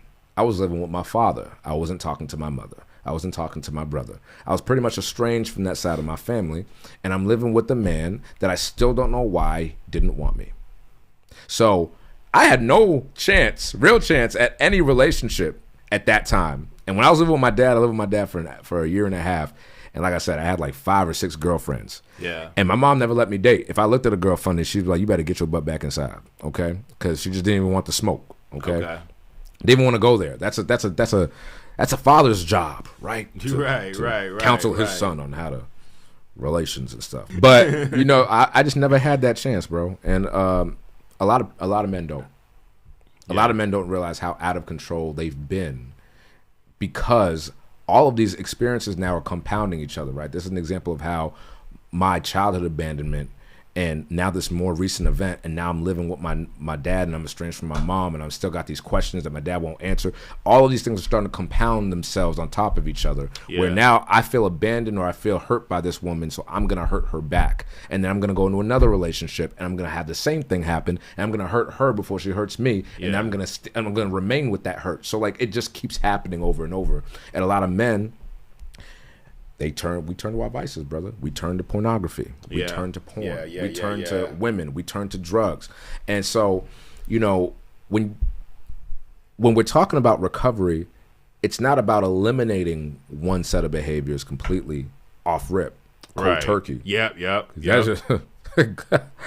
Good luck. Some people could do it. Yeah, no, and more importantly, I would say if they do it, it won't be in their own strength. No, it'll truly be God stepping in and realizing that you truly are like that's the one thorn in your side that God is like, you know what? That's not the only thorn in your side, but I want to take that one because I recognize that you continue to stumble with that one. No matter how your story's not going to end with that. Right. Yeah, and these are the things that, like, when we're talking about how do we live the life of our dreams, it's not an absence of our trauma.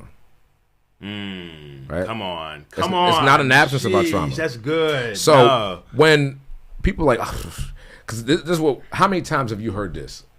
That's in the past. You just need to let it go. Yeah, come on. That's a regular one for most people. Like they people say that just to invalidate what you've been through and help you just look past it and just continue to cope. Yeah, I mean, and don't even matter if you cope in maladaptively. And what's infuriating for me, because I've seen this happen in relationships that are close to me as well, is we're always so quick to pass judgment on how a person. This is how I am. And yeah, it's annoying that when somebody's chronically late or somebody's always blowing up or whatever, but we're like, oh, well, this person's always. We've seen it. We see it in families, bro. Yeah, like, yeah. There's always that one family member that everybody likes to talk about. Like, oh, let's see, like this is what they did again. Like, look, man, like she never could keep a job, or she could never keep a man, or she could never keep any two truths or two lies together. She always messing up. But we don't even look at what created this person that we're always talking about. Yeah. And so, while we're recovering and we're thinking like, oh, we leave it in the past. It'll go away. Time heals all wounds, right? And this is especially important, I think, man, a conversation for Christians, for us Christians, because one thing that I've seen and I experienced with my own mother, because my mother is very, very religious, devout Catholic. She used to always say, well, you need to forgive your father because God forgave you. I'm like, yeah, okay. Mm-hmm. She's like, that's it. Mm-hmm. That's it. I just forgive him because God wants me to? Because I owe him that? She's like, yeah. And that's it. Okay.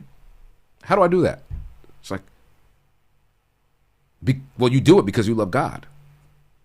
I know, but how? It doesn't matter how. You just do it. I'm like, okay. So I'm like, all right, well, and that, what my mother was saying was true, partially. Yeah, right? Yeah. Because the grace that God extends to us through forgiveness, we should, and He calls for us to do so. Right. But there's a gap, and that gap is, how do we do that, right? And so this is where religion or belief meets the practical means, where God says, I'm gonna take those steps tenfold for you. We have to take the first step, and that first step for us is either therapy, it's community, it's a lot of things, but it's not going to be an absence of what you've been through. You cannot move forward unless you know where you've come from. That's an old African proverb of the it's a goose, or it's a bird, and it's a picture, and the bird is reaching back and it's recovering an egg that from behind it, and the proverb goes that one would not be foolish, or it might be useful it is useful for one to use what's happened in the past in order to inform what will happen in the future. Right? And so without knowing that, how can you move forward and be successful? This is what people do. They'll be like, that's my past. I ain't talking about it. I'm not addressing it. We're not talking about it. We're not thinking about it. It's just gone. It's there. If somebody want to talk about it, that's their business. But then they go off. They have these successful careers. You got and we're talking especially about men. Big business suits, lavish cars, lots of money, women all around. Like, everybody thinks they're the man, but they're miserable. Empty. Yeah. And alone. And my favorite movie of all time is Aladdin. And didn't see that one coming. Aladdin, man. Yeah, I know, right? I'm like Haitian, like Haiti and Agrabah. I didn't even think that, but it was just, Aladdin. I didn't see that one coming. Well, I love Aladdin because Aladdin was very clearly from the onset not happy about who he is, right? His parents, he didn't have any parents. He was poor. And, the riff-raff song, like riff-raff, street rat, I don't buy that. If they could only look closer, right? He's like, would they see that I'm here by myself and with no parents? Like, would they even does anybody even care? Right. And so he's like, here's Aladdin knowing that there's a society out there that's not showing, that got no love for him or who he is or his story. So he has to create another version of him to be acceptable. So when he meets Jasmine, he's like, oh my God, I could actually fall in love with this woman. Could she fall in love with me? No, she'll never love who I am. If she knew who I actually was, she's not gonna love me, but she'll love a prince because that's what she's used to. Right? Yeah. And Jasmine didn't even end up loving him she didn't want a prince. She just wanted to have her own choice, to love who she wanted, and she wanted to love Aladdin for who he was, not for who he said he was. And the reason why I love the movie, and I didn't realize this, bro. I was watching this movie with my wife years ago, and when we got to that end part where Genie's going away, and he's hugging Aladdin, he's like, no matter what anybody ever says, you'll always be a prince to me, and it always makes me cry. And my wife was like, why? And I was like, I hadn't watched this movie in a long time. She's like, I was like sobbing. She's like, what? My wife's a social worker, so she's like, what about that troubles you? What was happening for you? Yeah, for sure. Great question. And I'm like, damn, she know how to ask. Yeah, that's a great question. That's a great question. She knows how to ask questions. And I said, well, I don't know. She's like, well, let's talk about it. Let's expand upon it. And I said, well, I think for me, it's just everybody, the Sultan, Genie, Jasmine, Abu, everybody loves Aladdin, and they're embracing him for who he is, you know? And I'm like, dang, I want that, you know? And we could all relate to what it's like. We have our own Aladdin experience. There's a part of us that we always create. Fact. To be acceptable and palatable for the world. Sheesh. And so in doing that, like we're suppressing who we are, and we're not talking about it. We're not even addressing it. Like, this works. Being a musclehead works. Being financially stable and successful works. Having girls around me works. Like, that works. That's palatable. Everybody will love and respect me for that. I know of that because I can see that everywhere else. I'm not so sure that people are going to love me if they knew that I came from this family. Right. If they knew that I was this dirty guy that actually didn't like himself, and they've spent hours and hours thinking about how many ways that I failed myself and I failed other people, or how useless I am. You know what I mean? Yeah. No. Facts. So, sheesh. Yeah. Wow, bro. You just now. Like I said, I couldn't have seen that before, but now I'm sitting here like, whoa, what in the world? That is so true. It's so real. Literally, we all in some way live this Aladdin story to get the girl, to get the job, to get the money, to get the friends. Like we literally, we don't have a genie, but we concoct this pose to believe, and we buy into the pose. We buy into the lie of who we want to be without addressing who we are and allowing people to love the version of us that we don't have to continue to how's the best way to put it, to continue to have to play, like being action and go. Right. You are now in character, and you will stay in character until finally somebody yanks you out of character to say, hey, look, you can stop being that guy. I know who you actually are. I want you to be this guy. I want you to be who you were made. I want you to be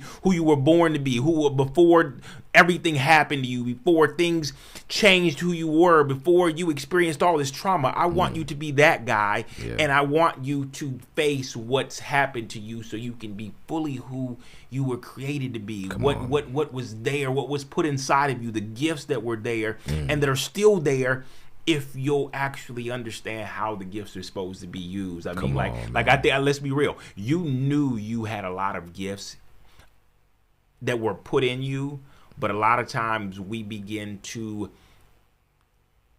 recognize the gift and then say, okay, how can I use this for my benefit? How can I use this in my own plan and my own story, instead of saying, God, you gave me this gift. You didn't give them this gift. Right. And so what is it about my story that you want to use this gift for your glory? Wow, that was good. Come on now. Somebody give me a B. Somebody give me a B. Come on, man. But it's yeah, true. no, yeah, it's and that's all of our stories. Like, we both can sit here and look back at our past and say, I'm not at the finish line. I don't have, my life's not perfect. Let's just go ahead and throw that out there now.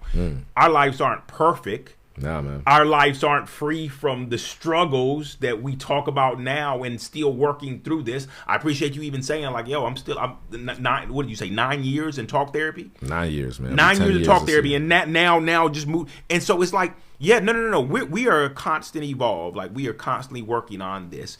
And so we can talk about it from the space we're in now. But I think there's power in saying, hey, look, pit stop. Let me share my story. Let me share what this has looked like to others, with others.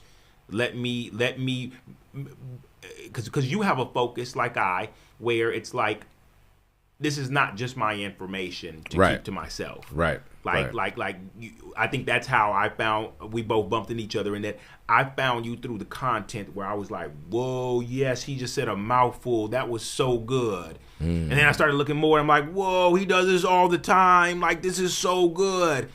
And I think it's in, like, I call it my digital journal. It's a digital journal, because you're sharing things from that just happened. And so here I'm going to share it with you guys after processing through it and realizing the nuggets in it to now give to you. Yep. Yeah, it really is like a visual journal, or what was the term you used? I have to call it a digital journal. Like, it really is. I'm sharing firsthand of like what I've experienced, and I'm sharing it with you, in that it may resonate with you, and you're like, wow, okay, thank you for giving me the words to now be able to explain what that feels like, how that feels, so I can now communicate that to somebody else. Right. You've given me a better understanding of what I've been feeling, what I've been facing, what it looked like for me, so I can now express that to somebody else. And you know, it's so important, right, to realize that when you're going through it and you're in the thick of it and you don't even realize how much magic there is in this place that God's bringing you to, like this journey, the valley where now you're facing your past, you're facing your trauma, you're just like, oh man, and it's hard and it hurts, and it's not this beautiful. I don't want to get anybody any misconceptions. None of those either. I want to get no misconceptions or exceptions up in here. The road to recovery and healing, whatever you want to call it, redemption, is not comfortable.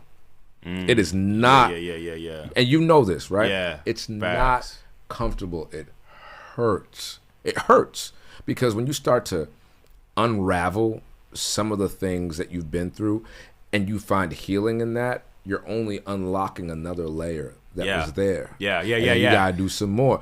Look, I love how they and this is how I always see it. You go into a room with God and he begins to show you everything that you need to clean up.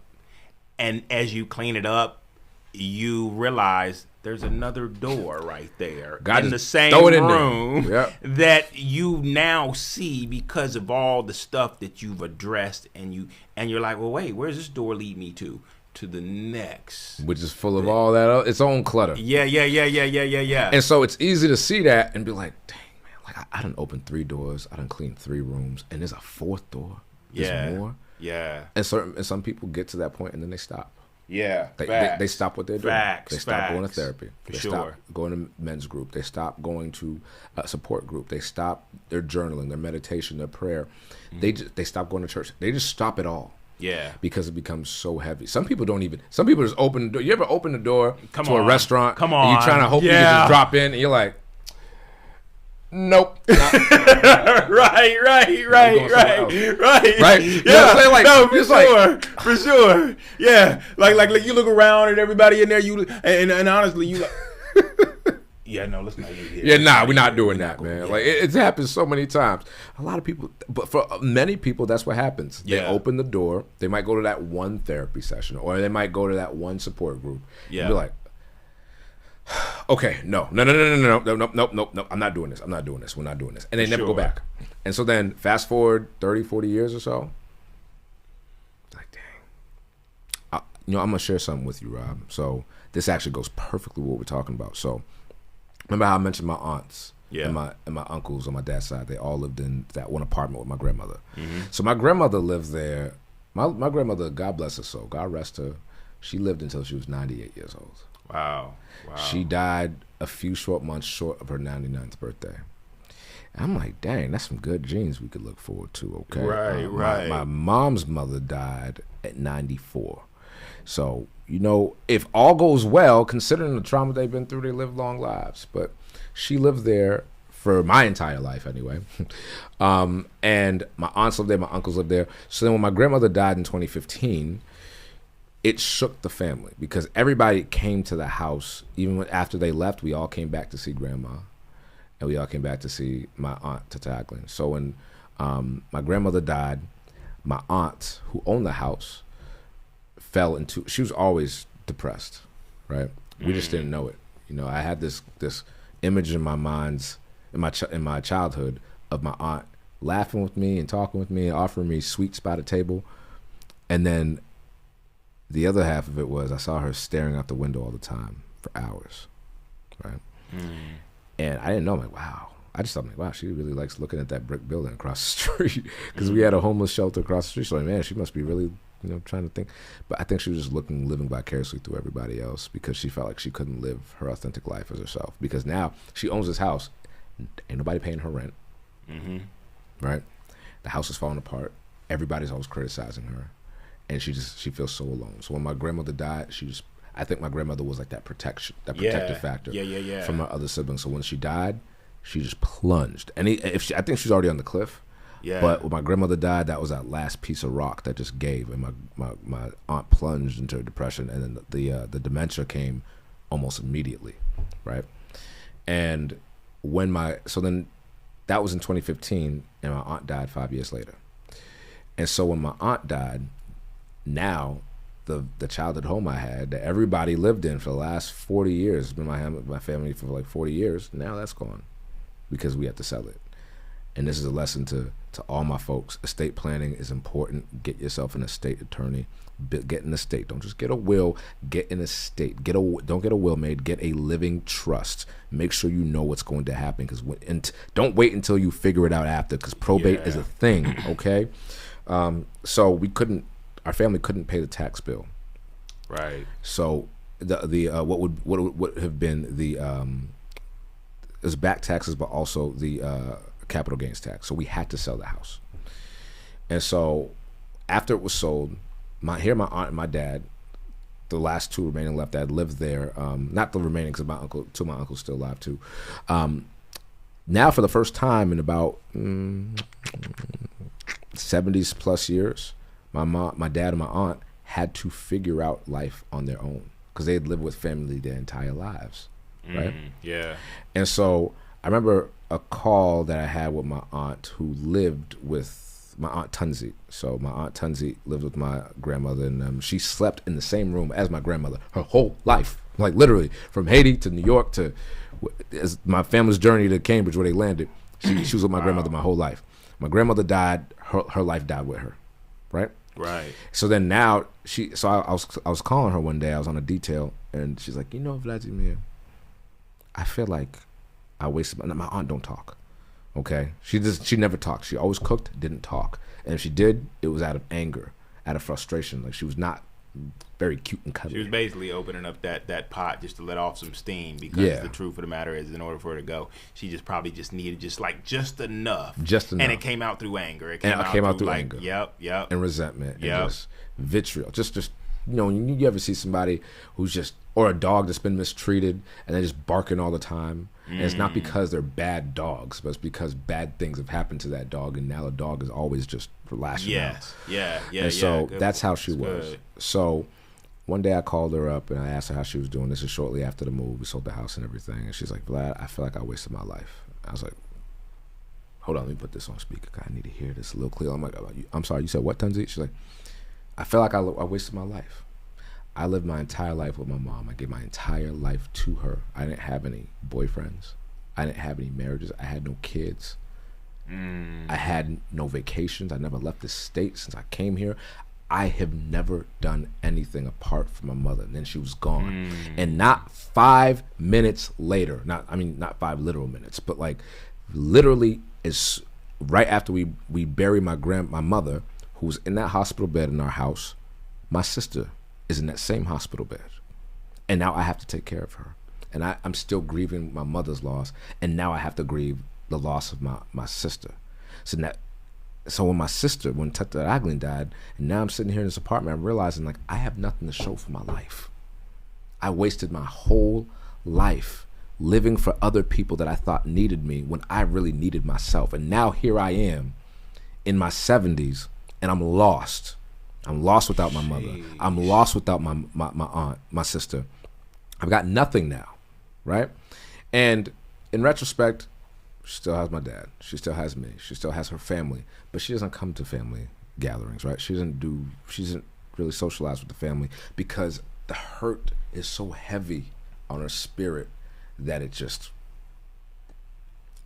easier to wait for the end to come than it is to live in that sort of pain. Is she at all like a faith believing? She is. She goes to church still. Yeah. She still goes to church. Yeah. It's one of the things I think that keeps her up at all, if anything. I see what you're saying. And so when we talk about people just, I'm good, man. I don't need to think about the past. I'm a success. Mm-hmm. That's your future. If you're not careful. Because death comes for us all, but there are some things that are worse than physical death. A lot of people are dead long before they hit the dirt. Come on. Dead before they hit the dirt. Bro. I'm telling you, man, like that's real. If you're living out of control and you still got all the money in the cars, you dead. If you're in relationships where you've got the trophy wife or you got the trophy husband, you've got the kids and all that stuff, and they look all cute, and your Instagram is popping, and your Facebook is popping, and everybody thinks you're the man, but you and your wife sleep in separate rooms, and you don't have no relationship with your kids, and you lost, and you still knee deep in your addictions, and knee deep in you're not there, you're dead, right? Yeah. And so what God offers is redemptive life. Like when Christ rose again, we all rose with him. There's an opportunity. But you gotta walk with him. Walk. You gotta want it and you gotta walk it. Yeah. And so if you don't want it and you don't walk it at all, you don't do anything, then your life is gonna pass you by, dog. Like time is not on our side. Time is not promised. Man. You don't get a guaranteed anything. And the truth is men's lives are ending a lot sooner than the past. Well, no, that's not true. Okay, so wait. They're not. There was a spike where like it dropped and then it's come back up because of modern medicine and things. Sure. But still, we're not living as long as I feel like we think we're going to live. We feel like we have so much time, and every time I see somebody die, I'm just like, I'm sure he died thinking he had a lot more time. Well, you know what so that actually is a good point, because you know what the main leading cause of death in black men is cardiovascular disease, right? Okay. So when you think that, what do you think? It's because we love grits and we love fried. I hate to listen. Black people eat things other than fried chicken. Okay. We like fried okra. For my Haitians, we like a lot of fried things. Don't do us like that. And that's not just chicken, dog. But when we think about these things, we're thinking, okay, our remedy is we got to get more exercise. We have to eat more nutrient-dense food, and then it'll be gone, right? But you know how stressful it is to live like you're constantly being betrayed, like you're constantly being targeted, like you're constantly being hurt and abandoned. You know how stressful that is? They say stress is the silent killer because it literally changes your anatomy. Yeah. Like high blood pressure. There are people who got ulcers and high blood pressure. They don't even know how they got there. It's like, yo, how much are you holding in? Sheesh. How much are you holding in? Oh my goodness. Right? Like if you had a parent that died and you never talk about it, how much are you holding in? You've never talked about it.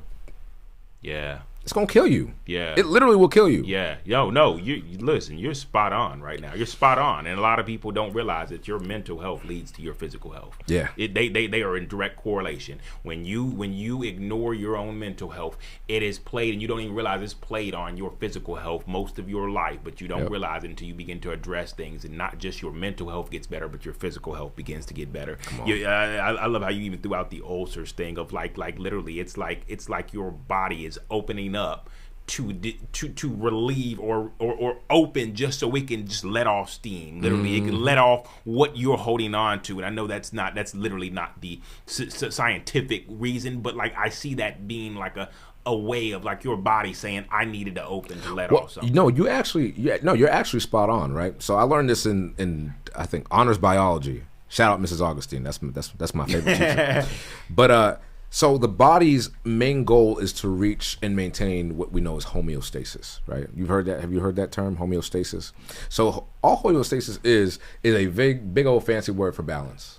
Okay. So everything all the natural processes that our body goes through by the second is in order to create or maintain some sort of baseline, right? Yeah. Like our we have valves that are pumping oxygenated blood throughout our body, so I can move my arms, so I can have enough oxygen to the tissues and the muscles and everything. Right. Calcium is being released. Like there's I learned about this in school. There's a million things that are happening to keep us alive. Right. Okay. But it's because we're trying to maintain balance, homeostasis. Yeah. And so when all of these things are just boiling underneath the surface, your heart's beating faster, and eventually you don't even know that it's beating faster. It's just progressively getting faster and faster, and the vessels get smaller and smaller because they can't. The stress, the adrenaline, the body doesn't know the difference between whether you're trying to run away from a bear, which is when, if we want to talk about how we've evolved. Like if I need to run away from a bear, I'm running. Adrenaline, norepinephrine, all those things get to your tissues, and it increases your heart rate so you can get more blood pumping to the body. But your body doesn't know the difference between that and your daddy leaving when you were 5 years old, or your mama dying when you were 6, or that person assaulting you when you were 7. The body doesn't know the difference. Sheesh. And that's when I learned that, I was like, oh, wow. So that's how stress is killing our community. Because we're running from bears all the time. Quietly. Look, that's so real. Listen to me. Don't even. Wow. Yo, isn't it crazy how that works? And the crazier part is that a lot of people would like to say, well, man, it's crime, it's poverty, it's drugs, it's all these other things. But the silent killer of all of what we don't see is the things that are going on in between both of our ears, the things that we've experienced, and the way we are the lack of processing it, and just the way we kind of like continue to hide it, absolutely, disperse of it, absolutely, cope with it. That it's like, I'm still here. Just because you put it out of your mind or you decided to drink tonight so that you don't have to sit with it, I'm still here, and I'm going to keep tapping on your body to let you know I'm still here. I'm going to keep showing up every time you get angry, and I'm going to have a full-scale tantrum to let you know I'm still here. Not because you're an angry person. You're not an angry person. It's because you won't face and deal with what's fueling everything up underneath it. Yes, bro. And 100% agree with you. I used to laugh at my cousin, but like I said, we're 9 years apart. So when he used to be like, yo, bro, when you get old, I'm like, I'll be young forever. You talking about? And I'm like, oh, it's not cute. Ain't nothing cute, bro. But there's so much wisdom with age. Like I get it. You like, okay, fix your focus. What you focusing on? I mean, we can definitely focus on the fact that my bones they crack every time I walk now. We can definitely focus on the fact that I don't recover like I used to, and how like 9 o'clock my bedtime be like, hey yo, word, where you at? Word, where you at? Word, you know what time it is? Word, and it'd be like 9 o'clock, and I'd be like, but we gotta go out tonight. Well, then come and get this now. Like, what you doing? Not tonight, you not. Like. But I think that in all of that, the exchange of like what it feels like to be older now, and the wisdom we have now, bro. I don't want to go back to my 20s and lose all of this, and because the truth of the matter is I remember how I was in my 20s, and yeah, there was some great times. There was a fresher body, but like I look at all the hurt that I carried and how I hurt everybody else, and it's like I can see the benefits and like, but it's like, bro, there's so many more benefits in this right now, and the truth is so what we can do though, PSA, like look, all of y'all in y'all's 20s right now. You don't have to wait till you get 40 and 30 to No, get you to don't. this point. No, you you do don't. not have to wait till you get 40 or 30 to get to this point. That's right. You will not miss out on the fun that you were experiencing now, but the truth of the matter is you will enhance it with the fact that you are beginning to do something. It's almost like investing in the stock market. You know, they always say, and I know people hear this all the time, you invest in the stock market early, yeah, you'll have a lot more money by the time you get older. That's you would true. start investing in your mental health and your which it plays into your physical health, your emotional health, and all those other things, your spiritual health. If you start investing into those things now, I promise, this is not like if the market's good. No. I promise you, you heard it here.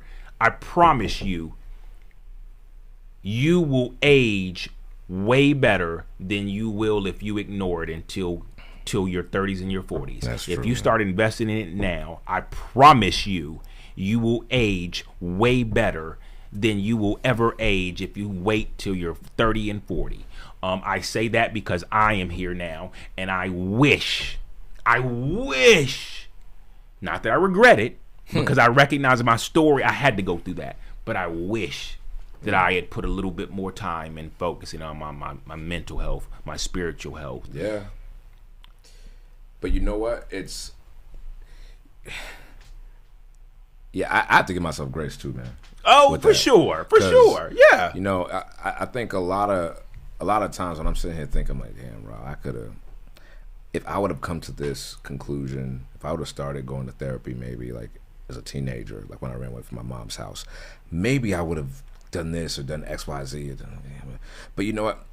God was talking to me and communicating with me the entire time. You know, when I decided to go back and live with my mom, I remember there was just like this feeling that just came and washed over me, and this voice in my ear, literally loud as day, saying, what am I doing?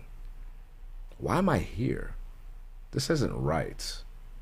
I don't feel like I don't think I'm supposed to be here. And in my mind, I'm wrestling like, nah, I'm cool. I can go out when I want. I can come back when I want. I got my own room with unfettered internet access. I can do whatever I want when I want. I can sneak girls in here. I can sneak them out. My dad will never know because he don't care. All right. But I don't feel right. And so the entire time, God was talking to me. He said, get up out of here, boy. Go back to your mom's house. Not going to fix everything, but it's going to fix this right now. I need you to go to a place where you can be healed. Because sitting in a house with a parent that you got beef with, not I didn't have beef with my mom, but like most of my life, my wound in focus was my father wound. And not being able to have closure or answers or even be able to have a conversation about the friction that existed between me and my dad, not knowing why he didn't want me born, me personalizing that. You know what I'm saying? I couldn't live there anymore because the pain that I was quietly hurting was literally eating me up, bro. When I was at my dad's house, that's when I failed math. I failed that class in my sophomore year. I had to take it over again. My grades were slipping. It was not a recipe for good. I had to get out. God was talking to me the whole time. So like now I'm sitting here, I'm like, man, I could say, hey, brother, if you would have known this then, you would have done this. But at least I knew something then. I know so much more now. Yeah. And it means more now because of the weight of what I'm doing. My life is, our lives are more complex now, right? Yeah. I just praise God that I know this and I'm able to work on this continuously. I'm able to share this work continuously because I'm a dad, because I'm a husband. A lot of men don't figure this out until all of that is over for them. Yeah. A lot of men don't figure this out until the wife came and gone, the kids came and gone, the career came and gone, the relationship, whatever it is, came and gone. Yeah. The fact that I'm able to do this now, I'm able to spar this out. And I've got avenues, I've got systems, I've got circles, I've got brothers, I've got therapists. You know what I'm saying? Yeah. I've got a whole system of support. Yeah. And that's what men need, man. Men Yeah. don't have enough of that. And we often just focus on, as men, just like the community we build among us, other men, like small groups, right? Yeah. And these aren't men that we need. These aren't men of dominion necessarily. These are men of enablement. Like we tend to surround ourselves with the brothers that'll just tell us what we want to hear, that'll do what we're already doing, that are still moving in this direction that we've always been moving in that circle. Say that. Right? That's so real. That's so real. Yeah. Like, nah, bro, we're not in me and the brothers like you. the brothers, the men in my life, we're not in a circle, man. We in formation because we're marching forward. A matter of fact, I would even say we're in a cage. They've caged you in to like a lifestyle that you were supposed to be in. It's what it looks like as a circle, but it's really a cage. Yeah. But no, bro, you speaking that, bro. You are so right. Yeah, and man, I know now that when my son gets older and he has questions and he falls on hard times, and even there's gonna come to a point where somebody said, like, at some point as men we have to explain who we are to our children. That's coming. And I forgot who told me this, man. A man told me this. He's like, at some point we're all gonna have to explain ourselves to our children. And that hit me. I'm like, dang, I got a lot of explaining to do. Like, I got a lot of things to explain. Yeah. And I want to be able to do so with tact in a way that doesn't destroy him, in a way that doesn't make him want to carry the burden of what I didn't do. Yeah. And the way I'm able to do that now, thank God, is because I got my system. I got a system. Yeah. Dudes, yo, I'm gonna put it simple, man. If you're a man listening to this, you need a system of support. You don't just need that one friend that you can talk to every now and again. Yeah. When you got girl problems. You need a brother you can talk to when you got financial problems. You need a brother that you can confide in when your heart hurts. You need a brother that you can confide in when you're spiritually confused. Yeah. And you're somewhat agnostic and just mad at God. You need somebody you could feel safe with doing that. Yeah. And have them pray for you. You know what I'm saying? Like, yeah. You need somebody. Let me tell you something. I'm gonna tell you a story. I didn't even tell you this, right? Okay. So the day before, on Thursday, before I was supposed to fly out here, my son wakes up with a 103 fever. And I'm like, yo, bro, I'm worried about you, but you kind of messing up my whole thing right now. Because, you know what I'm saying? I'm supposed to leave, man. You sick. And so I'm like, oh, come on. So he stayed home. And we gave him some medicine, but he didn't have a fever the rest of the day. It was like a fluke, right? Mm-hmm. And I'm sitting here bugging. I'm like, oh my gosh, my son, he's sick. And every time he gets sick, I get sick. My wife don't get sick. I'm like, I don't know if it's like the motherly thing, the hormones, and like she just immune. Mm-hmm. Bro, I got knocked on my booty countless times. Okay, you ever hear a hand, foot, and mouth? Yeah. Oh yeah. You had that before? Yeah. No. Oh, yo, it made COVID feel like. Honestly made COVID feel like some mild poison ivy, man. It was awful. You got spots all over you. You're itching. You got a fever. Oh my! It was awful. So I'm sitting here. I'm like, oh man, he's gonna get sick now. I'm gonna get sick. Should I even go? I don't want to get anybody sick. Like, what's gonna happen? Like, I can't travel if he's sick and he has to go to the doctor. And my wife is like, yo, chill, one thing at a time. I was like, yo, bro, I don't know what to do here, man. I don't know what to do. So I called my prayer partner, Darian, and he asked me, he's like, I want to ask you something. Why are you going on this trip? What do you believe God is calling you to do on this trip? And I thought about it and I said, to break chains in men's lives. That's what he's calling me to do. He's like, okay, so why would the enemy want you to go on this trip if that's what you're doing?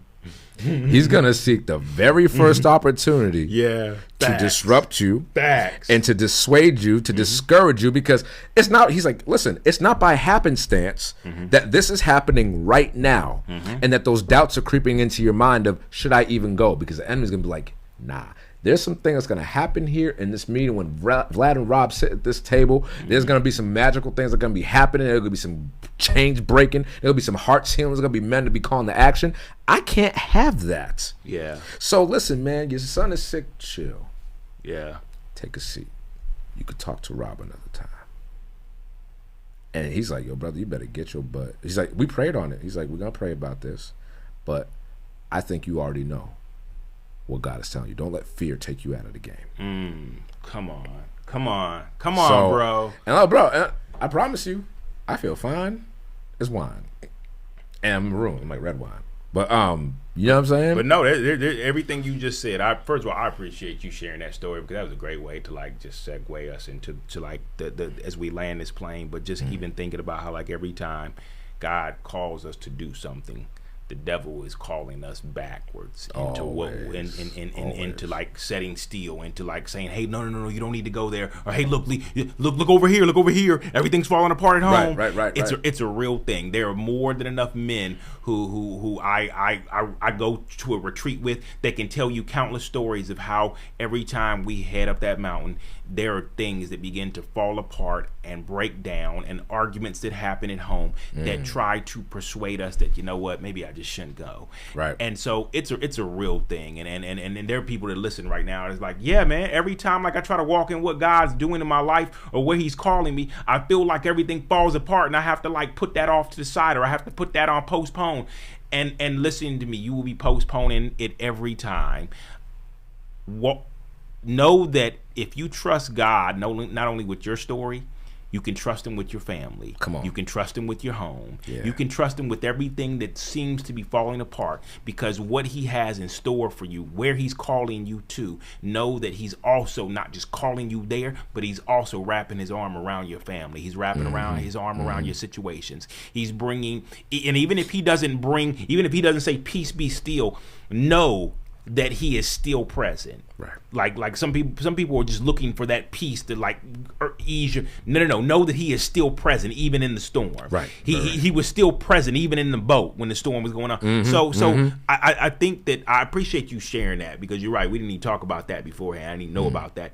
But I think that I know that what God's done through this conversation today, what he's done through just the continual conversations that are going to happen this weekend and all, I believe that he is not only breaking chains, he is allowing people's eyes to be open to the strongholds on their life. He is allowing people to be able to say not anymore. Right. I think that even this conversation today has just been so healing in a way to where like I even sat back and said, yeah, I got some work to do, because the fact that he even reminded me of that means I need to question that more, of why I hold on to that.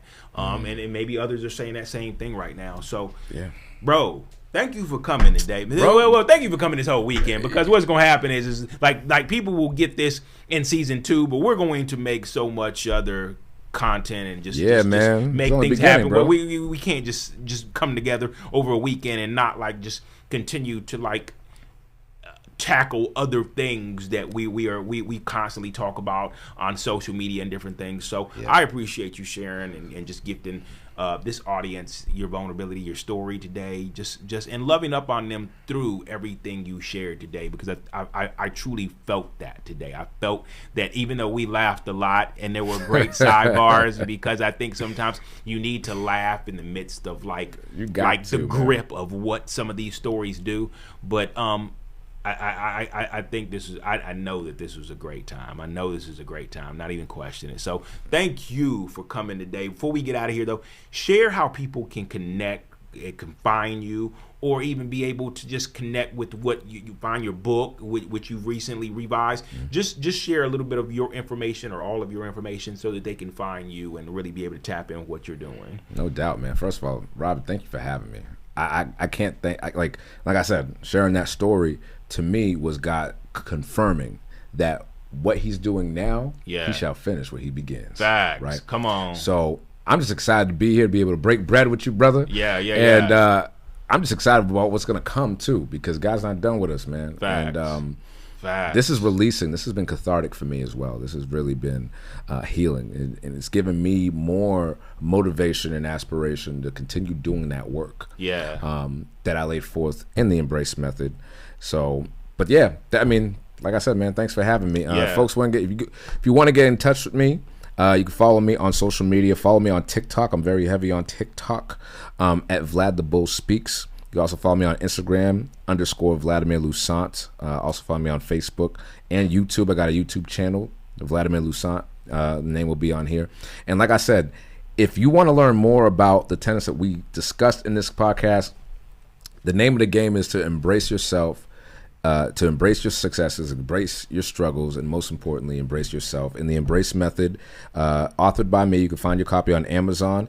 I go through some of the experiences that we have today, but also more experiences that we didn't get to talk about today, is illustrations. I give you the practical tools to learn how to take that pain and your trauma and turn it into a life of your dreams that is meaningful and that is informed. And it's possible. If I could do it, anybody could do it. If I can be here at this table, if anybody... Don't downplay yourself like you're not an intelligent guy. No, it's less about intelligence. It's more about, I was so unwilling to do this work. Got it. For a number of years. And a lot of people want this. They want the healing. They want the progress, but they fear what the process is going to bring to them. And I'm telling you, so true. Don't fear the process. Embrace it. Yeah. EmbraceMethod.com, theembracemethod.com, or EmbraceMethod.com. You can find more information about my book. If you want to book me as a speaker, I do keynote speaks. I do motivational talks. I also do workshops on trauma and recovery. So EmbraceMethod.com. You can contact me via email at vlad@embracemethod.com. Awesome. Well, bro, thank you again, man, for coming today, bro. My man, this is Rob, a blessing, bro. man. Appreciate Thank you so bro. much, bro. Love you, bro. Love you too, man. Love you guys too. Know that in everything you felt today, know that this conversation came from love. This conversation came because there's a care, there's a desire for us to have these conversations, to bring things to the light, to have conversations that invoke thoughts, that invoke change and healing that can come through you saying, I'm just gonna take 1 foot and put 1 foot forward today. I'm going to buy the book. I'm going to join, look at my company's benefits and see if there's a package in there for me to begin to go to therapy. Whatever that may be, 1 step today. Just take 1 step today. That's one. That's all you need. Yeah. No. But thank you guys. Thank you, bro. Love you guys, and we will catch you on the next episode. Know that you are not alone, as I like to always say from my brother Chad Height from the Rabbit Hole Show. We all have a story, we all have a struggle, but know that you are not alone. God is in it with you. He's in it. He wants to do it through you. He wants to do it for you, and he has such a great plan for your life that requires your stepping into it, your surrendering to it. And so I'm glad me and my brother have done that. I'm glad that you are going to do that. And I'm just excited for what God has in store for you. You guys be blessed. Let's go. Love you. And that wraps up another episode of God's Glory and Men's Real Stories. I'm Justin Moore, and we want to give a huge thank you to all of you for tuning in and being part of our community. Your support means the world to us, and we hope you enjoyed today's conversation as much as we did. If what you heard resonated with you, please consider subscribing or leaving a review on today's video. It really helps us reach more listeners like you. Don't forget to connect with us on social media at God's Glory and Men's Real Stories for updates, new episode clips, and to share your thoughts on today's episode. We love hearing from you. If this conversation happened to shed a light on past experiences of yours that may have been happy moments or maybe hurtful moments, feel free to keep the conversation going in the comments below, so as a community we can listen, pray with you, or point you to helpful resources. Join us next time for another great episode. Until then, let's give God the glory for all He's doing in our stories.